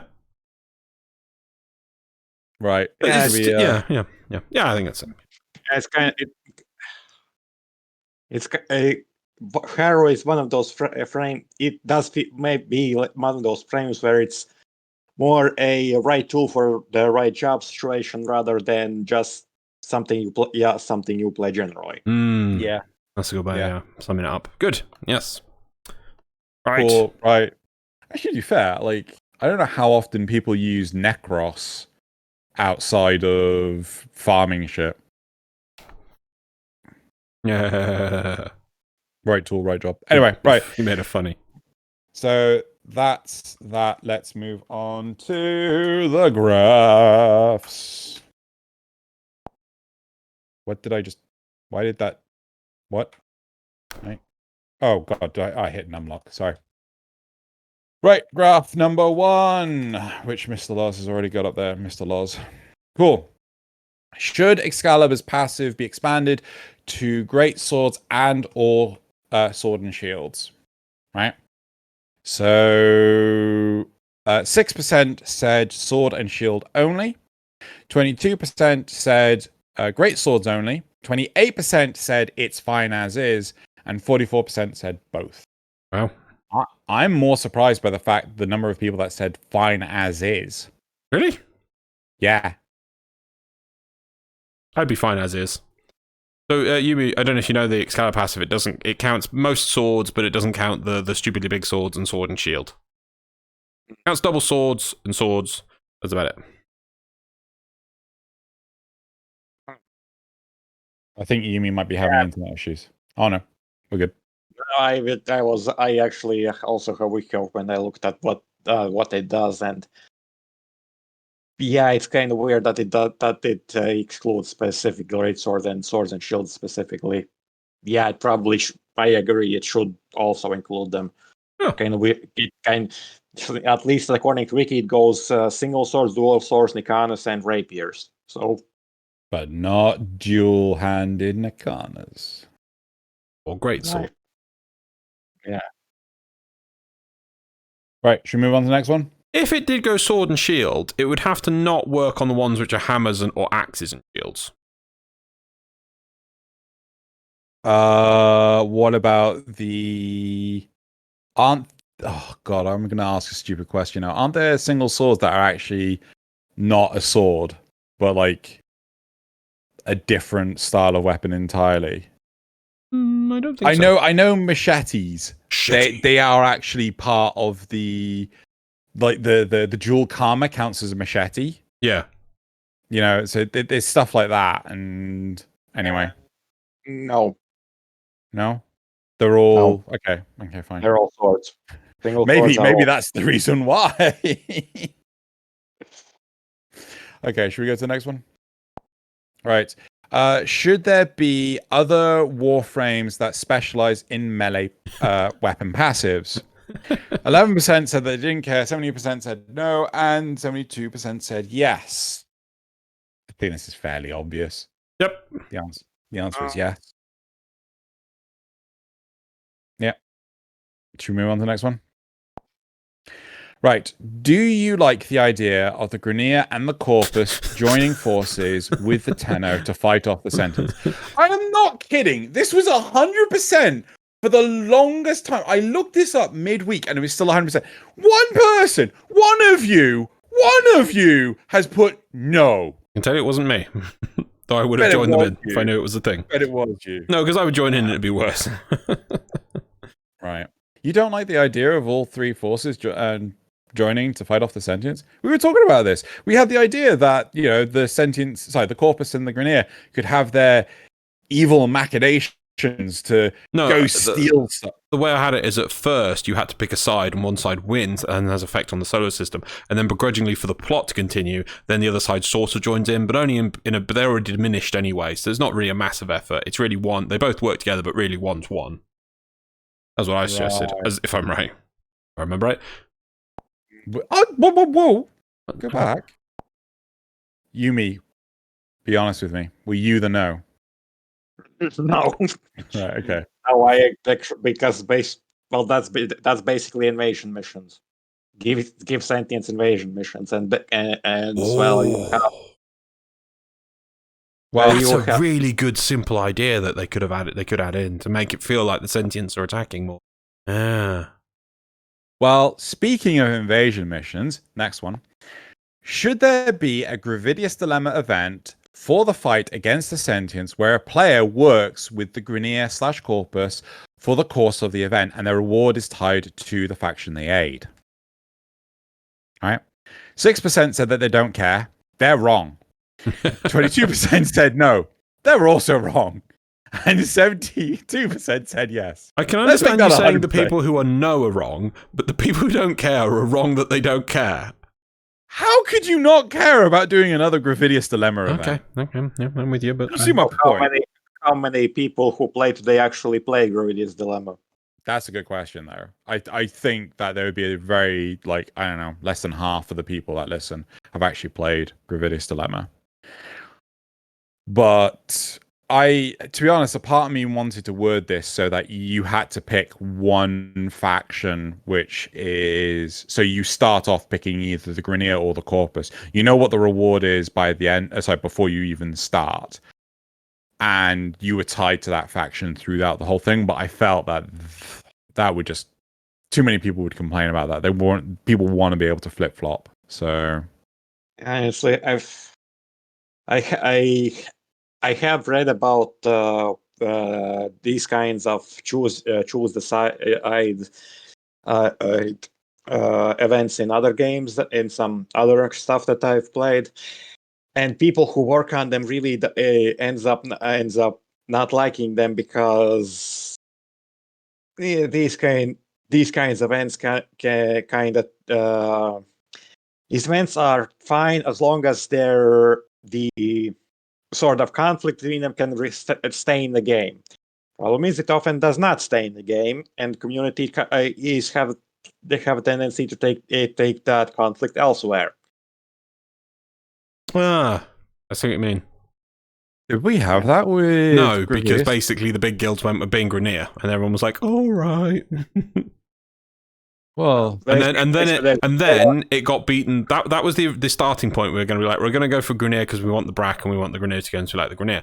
But then it really descended into everyone going, but that got Valvan. No. The Corpus will give me a catalyst, you say? Well, I didn't play the Corpus missions on that one. No catalyst. Give catalyst. Good. Yeah. Former. Actually, you have a former. Okay, I'll give you former. In one browser game that I used to play way back when, I actually read about it that one of their writers who worked on the first choose side event they did, after that event was over, he swore off ever doing another one. Wow. Right. Last one. Would you like to see the Elder Queen return with a new sentient body? 22% said they didn't care, 28% said no, and 50% said yes. Do we have anyone in the comments talk about this? Nope. Didn't see anything about that. Okay. What about you, Yumi? I'm not sure. I'll be honest, I'm not sure. Well, to be honest, the Elder Queen was the least interesting one out of the two, so I really don't care if he comes back. But how was she the least interesting of the two? She actually had dialogue. Well, yes, but I guess I don't know, man. And maybe because the younger queen has actually appeared afterwards. I've just find I don't know, man. I just kind of I can appreciate that. Yeah, in the event itself, you're like, oh, the Elder Queen, oh, that's the big antagonist. But then afterwards, it's been so long that the Worm Queen is the one we know more now. So yeah, I'm with him on that. So you and no as well?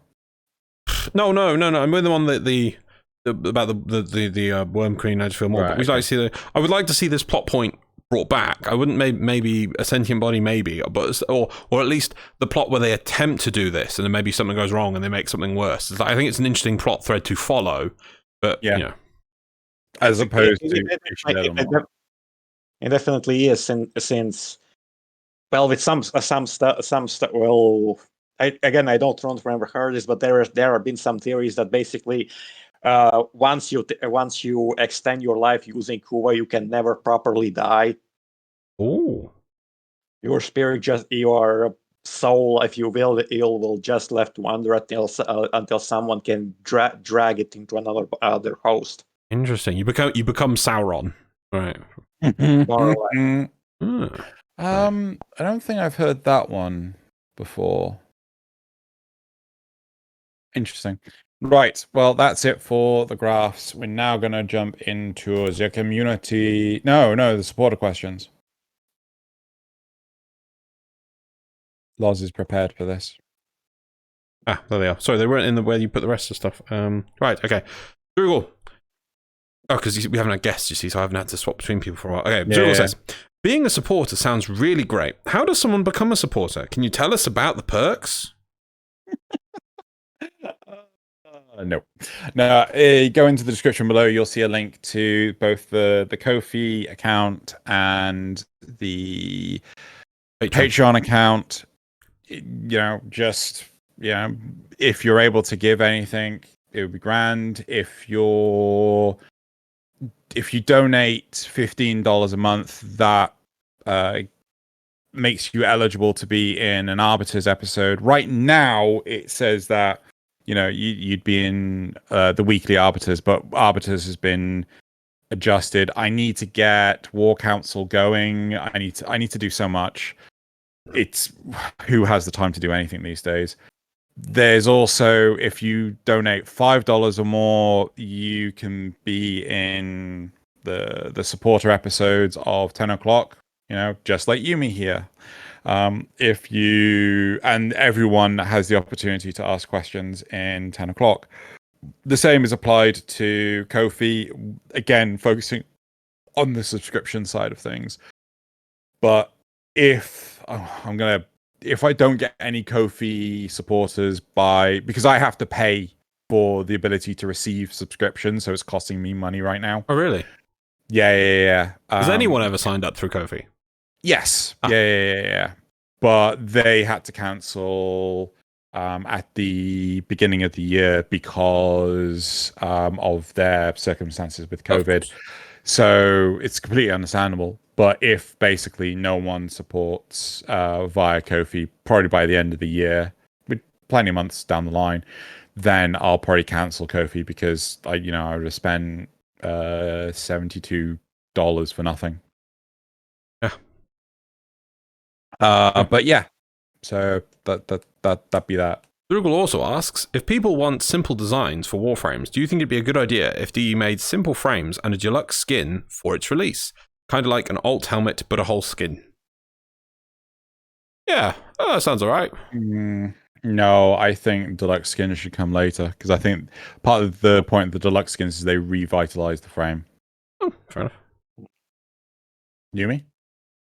Define simple. We're talking like Loki or Excalibur. Nyx, Rhino, they're very plain. So imagine Nyx comes out, or a Nyx-like frame, and then you get the Step and Sage skin out at the same time. I mean, sometimes you do get that with alt helmets, don't you? You get like the default. Honestly, for me, it's I kind of feel that if you go into that direction of the more simple or the minimalism, that kind of limits your That can kind of limit your limits options. In a sense, if also minimalism is something that you'll need to use carefully. Otherwise, it can kind of create problems. For me, the most recent example is the Voyager variant from season 3 of Discovery that got added to the Star Trek Online. To me, it kind of looks like an unfinished model. That can be an issue, yeah. I do agree with you, but I feel that a lot of the Warframes coming out for the longest time, they feel so complicated, so complex in design and appearance that there's little to no room for alteration when it comes to Tenno Gen or even the deluxe skins. Yeah, I can see that. Next one. Drunk Arbiter. Do you have a favorite stance mod? Is there a stance mod you would want to add? I do not have a favorite stance mod. I would like to see drunken stance for fist weapons. You gotta be a mad amount of effort. Anyone else?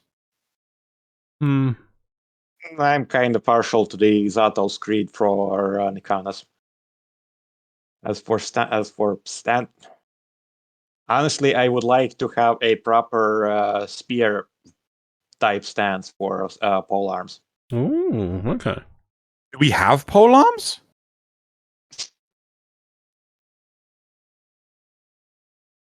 Well, yes, we yes, we have for have pole arms. Though most of them are used with more like double Staff double weapons. side. Yeah. Yeah, Yeah. I'm with you now. honestly, because I kind of saw because I've been watching a lot of Chinese animated works, and there have been some that were actually have characters that use spears, and they look really cool. However, there are very few games that actually let you use a spear type weapon. I bet you a spear is actually, yeah, and a lot of times the spear has been the most common weapon. I mean, it's actually a stick with a pointy end that's quite easy to make.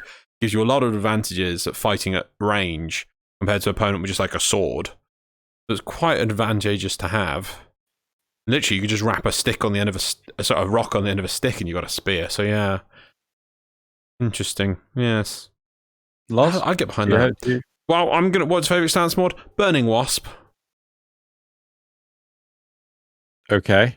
Because Burning Wasp. I have no idea what Burning Wasp is. Me neither, but I remember the name. Okay. Burning Wasp. Right, 90s fashion model. DE recently introduced the Xless Augment mod for Protea that allows her to place a dispenser that is not a regular dispenser that allows you to respawn your Sentinel in mission. Protea cannot have both the regular dispensary and the Sentinel dispensary active at the same time. On the positive side, because dispensary is Protea's helmet ability, it means that every frame can have access to a support ability that also respawns Sentinels. On the negative, this little, limited, highly specific method does appear to indicate that DE really just doesn't want to make Sentinels more survivable overall, but can't deny that the player base wants Sentinels to stay alive longer. What is your opinion on the survivability of Sentinels versus regular pets, taking into account that even regular pets pale in comparison to the Vulpaphyla pets for survivability? Oh god, yeah, because doesn't the Vulpaphyla respawn itself if it dies? Yeah. This really just highlights the whole thing with Pets 2.0. I mean, this is clearly something that everyone has wanted for a while. I've definitely wanted it because when we did the 24-hour missions, I'd take my Death Cube Prime with me, and then it would die, and then I'd have no way to get it back until I died. And then it would just die again. You know, so any mission that had any length of time, and then any mission that had things like a Toxic Ancient's always the great for it. They just put a debuff, or you get a debuff on your Sentinel. It's just going to explode. And so they were like, oh, we need to do this. And then someone else probably were coming off lunch and like, oh, what have I got to do after lunch? Oh, I've got to make an augment for Protea. And then like, what are you doing at the moment, Frank? And Frank was like, oh, well, I'm trying to come up with a way for Sentinels to come back. Let's put it in the augment for Protea. Yay, I finished my job, you finish your job, we can all go home. It's again, too convoluted. I don't think it was that simplistic. I know, I'm joking. Have they done a series passover for Sentinels? No, this definitely, we need Pets 2.0. We need Companions 2.0, whatever you want to call it. But I really think that this has been on, I think this is on the back shelf for so long that the dust has covered the label of the box so much that no one actually knows what that box is anymore until they clean the box. Next question. We can talk about boxes. Also from 90s fashion model, in the Corpus Proxima update for Railjack, both Ash and Oberon were moved from their normal drop locations into the point of interest drop tables. Ash drops from the Grineer ones, and Oberon from the Corpus ones. While it's a buff in speed of getting Ash, it's certainly not as easy to get Oberon anymore. How does Xeno feel about players not getting the regular dose of Oberon parts from every other mission? Does this impact player progression now that one of the more reliable support / tank frames is locked behind owning a Railjack instead of being earned by playing regular missions? Does this mean that we'll see a drop in Oberon players over time as players have a large chunk of game progression before they can begin to acquire him? Unfathomably, unconscionably, the most disgusting change that could ever have been made. That a crime has been committed and thus indeed you need to repent. It's probably easier to get Oberon Prime, so it's fine. Deary me. Still not as bad as Valban back in the day. Yeah. Well, I think they don't appreciate the unexpected effect of this change, right? One of the things I don't think you listed in the patch changes for quality of life. No, the junctions. Yeah. Its junctions now give you a big wad of cash to help early game players with getting things built and purchasing and spending things. What do you think Oberon parts were for? You only needed 3, and then after that, well, that just bin. They were for like 1,500 each, aren't they? It's like bin. You know. I don't know how much I have invested. Give people more Oberon parts. Okay. No, and that's next. Oh, okay, right. Should we move on to community responses? Yeah, not many this time. Trex Baddock says, "Nice days for fishing, ain't it?" Or I reply, Nazza says, "Oh, it's Viva La Dirt League. Have you not seen it? No, there you go. It's good. Epic NPC, man. You should see it." Anyway, I would say be a little careful about giving a new player too much stuff all at once, because I think you said about giving new players Railjack right from the start. No, God, no. Yes, you did. No, you did. You wanted the start of the quest to happen earlier in the quest line. No, but it wouldn't. No, but then you said we might as well give them everything up front. Yeah, and I'm completely against that. Okay, fine. Well, I'll read this point. In my experience, when you do that, then they expect it. But I mean, he's Nazareth replying to you. So this is from Nazareth, man. He's what he thinks from what you said. So clearly, you thought it was good. In my experience, when you do that, they either expect a bunch of more free stuff, or they hit a wall where they actually should start grinding and leave the game. A few basic mods and a few Warframe slots would probably be all right. But a lot of what new players need is advice and guidance. Tell them about the wiki and make sure they use it. That sort of thing. Yeah. Hey, I mean, I thought that, and Nazza thought that from what you said. So there you go. No, I hate the bolt. So I hated the fact that the Boltor Prime was just an MR2 weapon for the longest time ever, because it was the most broken gun. Well, it was top DPS. It shouldn't have been an MR2 gun, because people would just, here, have this gun. Right? It's a Boltor Prime. I can easily give this to you. And then players had nothing to fucking strive for. Moving on, JJ24. Something I learned from Zandy Pants and game design in general is that almost all suggestions are bad. Someone with 1,000+ hours can be terribly biased and won't notice the flaws in their own proposals. It is really easy to identify problems, but really hard to actually fix it. Even my ideas are hilariously dumb and naive. That's why XenoLoz's perspectives are still valuable. They still are spot on in understanding the fundamental problems in the game, even with their limited playtime. Oh, I think you mean at the moment because we're busy. Okay, fine. Most players' feedback still have a value, even if the points aren't articulated very well. This is true for the brand new Excalibur, to the dojo decorations, to the endurance runners. If we were to shut down all bad suggestions, there would be honestly nothing to talk about. The whole point of the show is to have fun talking about Warframe, to brainstorm ideas and celebrate our shared experiences in and out of the game. So please continue to share with this cool show. There you go. So who said that? Expat. No, JJ24. Sorry. All right. Thank you very much, JJ. No, I completely agree. Like, I've made design choices with my own personal projects, and I'm like, this is bad. And often it takes showing it to someone else, get their perception, and they could go, oh no, maybe you should try doing this. And like that didn't occur to me in the slightest, but it was enough to completely make it viable. And they wouldn't have made that decision had I not shown them my initial concept. Yes, your idea was a concept, and that inspired them to go, oh, I like that, but what if it was this instead of this and built on this? You're like, oh yeah, I never thought of that. That would work. Really, the best thing to do is work in like groups to, I mean, hell, half the ideas that, you know, we've come up with on the show is only because both you and I have bounced back on stuff, but yeah. And the last point, just to finish them off, is from Anarchy Gaming. So I've been thinking, episode 400, double memes perhaps. Fine, you can have double meme. Episode 4. There you go. I promise. Do you have enough buttons? As long as we don't have guests that need shoutouts.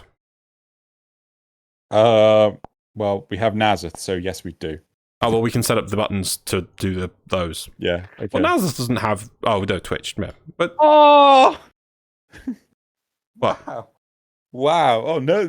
No, we need those links to show, like, an artist's work. So, I mean, I assume you'll show, like, Nazeth's Twitch page, I assume. Yeah. But at first, I was like, but he's not an artist. Why would you need to use those links? And I'm like, you heard it here first. Loz is going to do double memes. So you're not getting double. Expect your 24 memes. You're not getting 20. You don't get that many memes. Plus, I would worry if there is 24 memes that week. So yeah. Some weeks the Loz, there's going to be 24 memes on that day specifically. Do you remember what day that is? The TennoCon. Mm-hmm. Okay, cool. That'll be memes.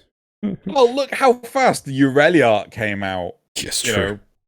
Anyway. But that's that sorted. Shall we go on to community shoutouts? Oh, no, wait, no, we're on to memes. What are we on to? Memes. We're on to memes. Right. Let me send them to Yumi. You ready for some memes, Yumi? Always. Yes, that's the spirit. So while Xeno is sending those, I just want to let everyone know that these memes are all from the r/memeframe subreddit. Please check out some lovely people who produce some lovely memes. All the links for these memes, and also the secret meme of the week, which is normally a video because I can't show videos normally, which again it is a video this week, is in the description below, along with the which I've got to remember to do a meme video for was it Dev Experience? Yes. Yes. Yeah, so we ready for memes?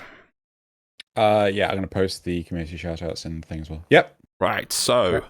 Number 1. Meme number 1. That's not the one I've got. Oh, damn it. Do you not save them? Do you need a pause? And magically, the meme we want is actually there. Hurrah! Okay, so meme number 1 this week is, let's hope it'll eventually get primed.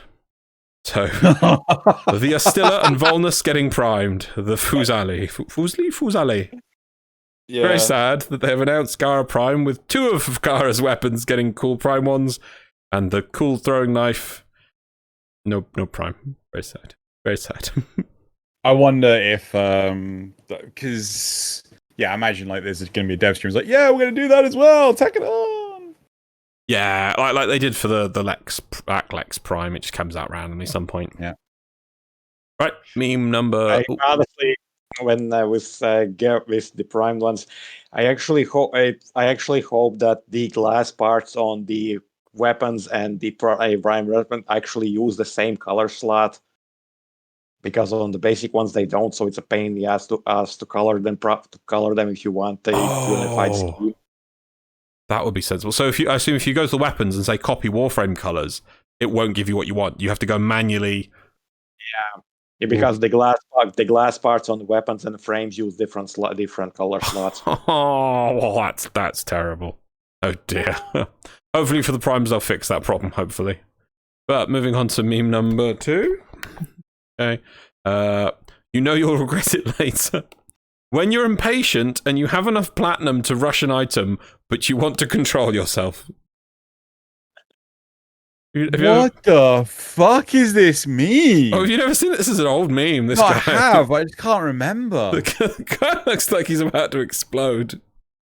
It's brilliant. I hope he's okay. God, Christ, it looks like he's having a stroke or something. Yeah, you see the veins in his neck. It's brilliant. Well, it's not just his neck; you can see them in his forehead as well. Yeah. Got to rush that items, you know. Got to spend that platinum. Wow. I mean, don't get me wrong. I get this, but geez, I hope the guy's okay. Well, classic memes continue.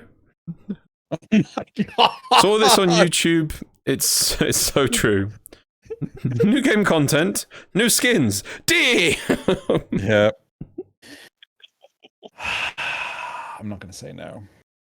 Yep. Meme number 4.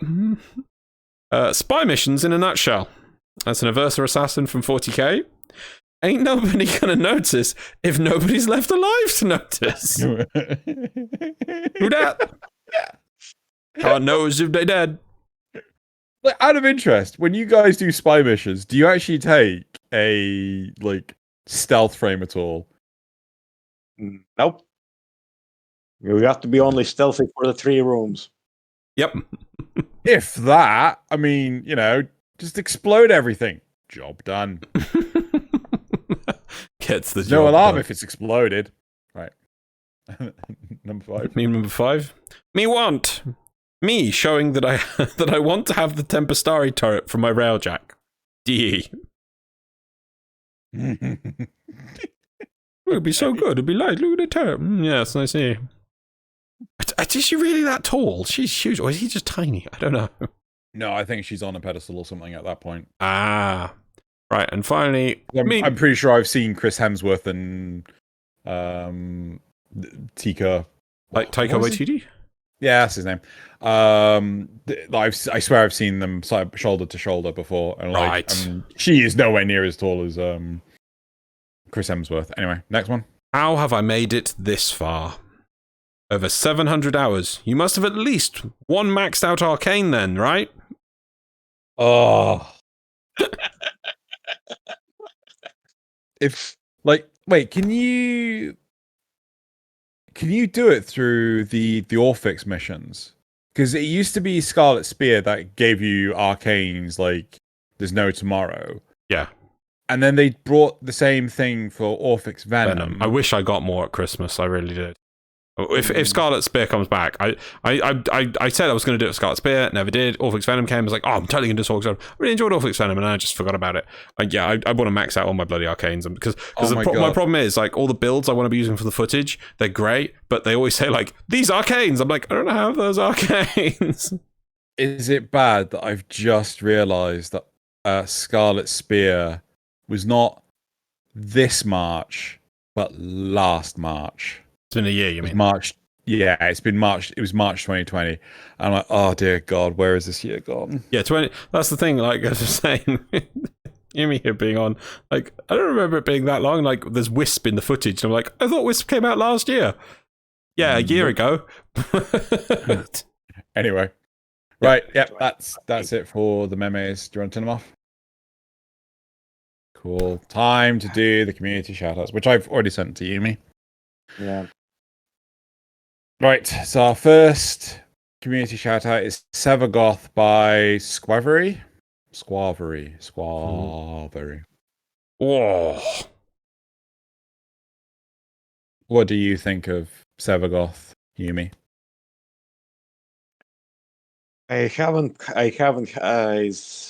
It's one of those frames that I actually want to play since he looks really cool. But as I've said over the past month, I've been distracted. Mm-hmm. Well, he certainly looks cool and badass in this image. So, right, the next one is Krakatoa by Leon. Ooh. Now, I don't know if there's like a written document somewhere. The link to the tweet is obviously in the description below. But this like gave me, I think this is supposed to be an explosive frame. And who would like that? Explosive frame! Woo! Yeah. Thought Loz would like that. Ah, that's awesome. Cool. Yeah, the head. The only thing I don't like is the head, I think. Oh, helmet. Yes. I know helmet would be cool. Yep. Right. Number 3 is Cleaning Duty Has Never Been So Honorable by Joriel. Also realized that I spelled cleaning wrong. I have to admit, Gara Prime just looks awesome. Octavia Prime, I was like, I don't think they tried. And then like Gara Prime, I'm like, I want that. I have heard a lot of complaints that it's too similar to one of the Tenno Gen skins, but I mean, like, okay, fair. I haven't seen. That's okay, fair. I haven't compared it like that. It's a shame if it is, but still, I think it looks amazing. Still. Wait, hang on. What? Have you? Either I've got these in the wrong order, or well, I'm looking at the wrong image. Oh, that's hilarious. That one. That looks really pretty. But then which are we on now? Number 4. 4. That's 4. Yeah. You said Cleaning Duty, but that's No. Sorry. Number 3 is the Cleaning Duty one. okay. You were asking. Yeah. So now we're on number 4. Right, there we go. Cool. Right. I was looking at the wrong one. Right, it's good. Still, yep, looks beautiful. Yep, sorry, I was looking at that one. Gara, Oh, Cleaning Duty one. Gara Prime by Jenny. Oh. I think this one's gorgeous. There's a lot of Gara Prime. I see. Yes. Then the 5th community shout out is Gara Prime Emotes for Discord by Dasta Creations. Or emotes. Oh, that would be cool. Yeah. Yeah, you can do like reactions and stuff like that in Discord. You've pressed 4. Can you press 5 again?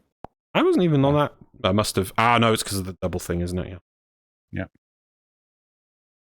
And then the 6th community shout out is Give Bug Boy Please by Nimki Arts, right?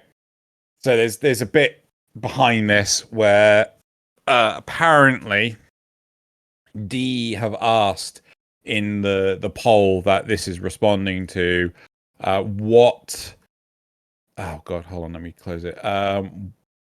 Tell us which floof you might want to see next. And like, got the Vermink, the Zorgor, the Bolarola, and Desert Skate. And this is in response. So this is a Velocipod, and it's like, can we not have a Velocipod instead? So this thing is like crying because it's getting neglected. Sad Velocipod noise. Yeah.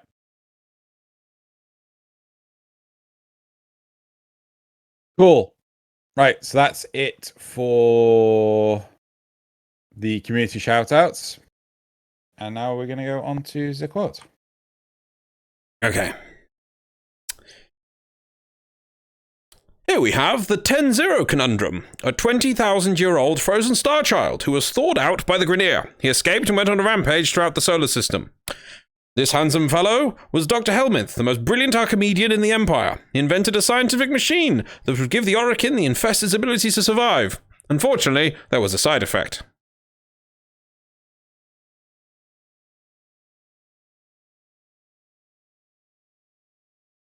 I already want it again. Okay. Here we have the 10-0 conundrum. A 20,000-year-old frozen star child who was thawed out by the Grenier. He escaped and went on a rampage throughout the solar system. This handsome fellow was Dr. Helminth, the most brilliant Archimedean in the Empire. He invented a scientific machine that would give the Orokin the infested's ability to survive. Unfortunately, there was a side effect. Is this animated? Indeed it is. From 2009. I want to take a pot shot guess. I'm pretty sure I'm wrong. Is it one of the Futurama movies? Nope. It's one of the Ice Age movies. Nope. Thawed out. Thought out. Animated. Is it Western? No. Sci-fi-ish. Wait, No, I mean... No. Oh, no, American. oh god, we know. No, we never really focus on like Eastern films. They're too niche. Which we hope that people at home can maybe guess the quotes. So it's a Western film. I think if I was to be really specific, I think it's DreamWorks. Is it 3D? 3D 3D or 2D animated? Oh, I think it probably came out in that period when everyone was obsessed with 3D, but it's meant to be 2D. I think it's again. Here we have the 10-0 conundrum. A 20,000-year-old frozen star child who was thawed out by the Grineer. He escaped and went on a rampage throughout the solar system. This handsome fellow was Dr. Helmuth, the most brilliant Archimedean in the Empire. He invented a scientific machine that would give him the Orokin, the infested's ability to survive. Unfortunately, there was a side effect. Oh my gosh, it's doing my head in. It's a DreamWorks. I think it's DreamWorks, I think. Okay, let's ignore the studio because that might be a red herring. Frozen. Sorry, did we answer the question if it was 2D or 3D? Well, it's a mix of the two. I think it was that time when everything was, you know. So the characters are 2D. What do you mean by 2D? It's not like cartoon. It's do you mean 3D as in CG? CGI. It's CG. Yeah, it's not hand drawn, okay, it's CG. okay. Sorry, you know, is that time when 3D films were like, do you mean it was made for a 3D film? You know? No. Oh, no. Okay, No, oh yeah, no, it's computer generated, soft. My God. Looking. Wasn't a great film, but it was alright. Oh, this is doing my head in. You want the original? Yeah, give me the original. Here we have the missing link, a 20,000-year-old frozen fish man who was thawed out by scientists. He escaped and went on a rampage at his old watering hole. This handsome fellow is Dr. Cockroach, PhD, the most brilliant man in the world. He invented a scientific machine that would give humans the cockroach's ability to survive. Unfortunately, there was a side effect. Yeah, as Yumi said. Yeah. Monsters versus Aliens. Yumi's just said. Yeah, it's the Dr. Cockroach thing that gave it to me because yes, it is a DreamWorks movie. Do you know why it what's it called Dr. Cockroach? Because it's Dr. House. Yeah, it's what's his face? I can't remember. It's Hugh Laurie. Yeah, that's one. Yeah. Oh, I am actually one of the teams that sort of like that movie, even if. All right, you liked it. Yeah, even if unfortunately, I watched the TV series they based on it. Oh. I get the impression not so. Okay, cool. Right. Well, that's it. It was a Nickelodeon series made right in the middle of the dark ages. Or show. Yeah. Right. Okay. Well, that's it for this week's episode. Loz, hit the button. Cool. Right. Thank you very much, everyone, for listening. Yumi, thank you for being on the show. It's been absolutely lovely having you back on. Yeah, pleasure. I will say, if people want to get in on that Tenno Con digital pass giveaway thing, jump into my Twitter, find the pinned post, like, comment, subscribe, follow, whatever the thing you need to do. It says on the post. And, the winners are picked on Tuesday. So if you're listening to this, you still got a chance of winning. Right. Yeah, that's it. Everyone say goodbye. Bye. Bye. Bye. Why am I waving? Oh well. Because apparently you don't know how to press a button. How do I push button? Button push now.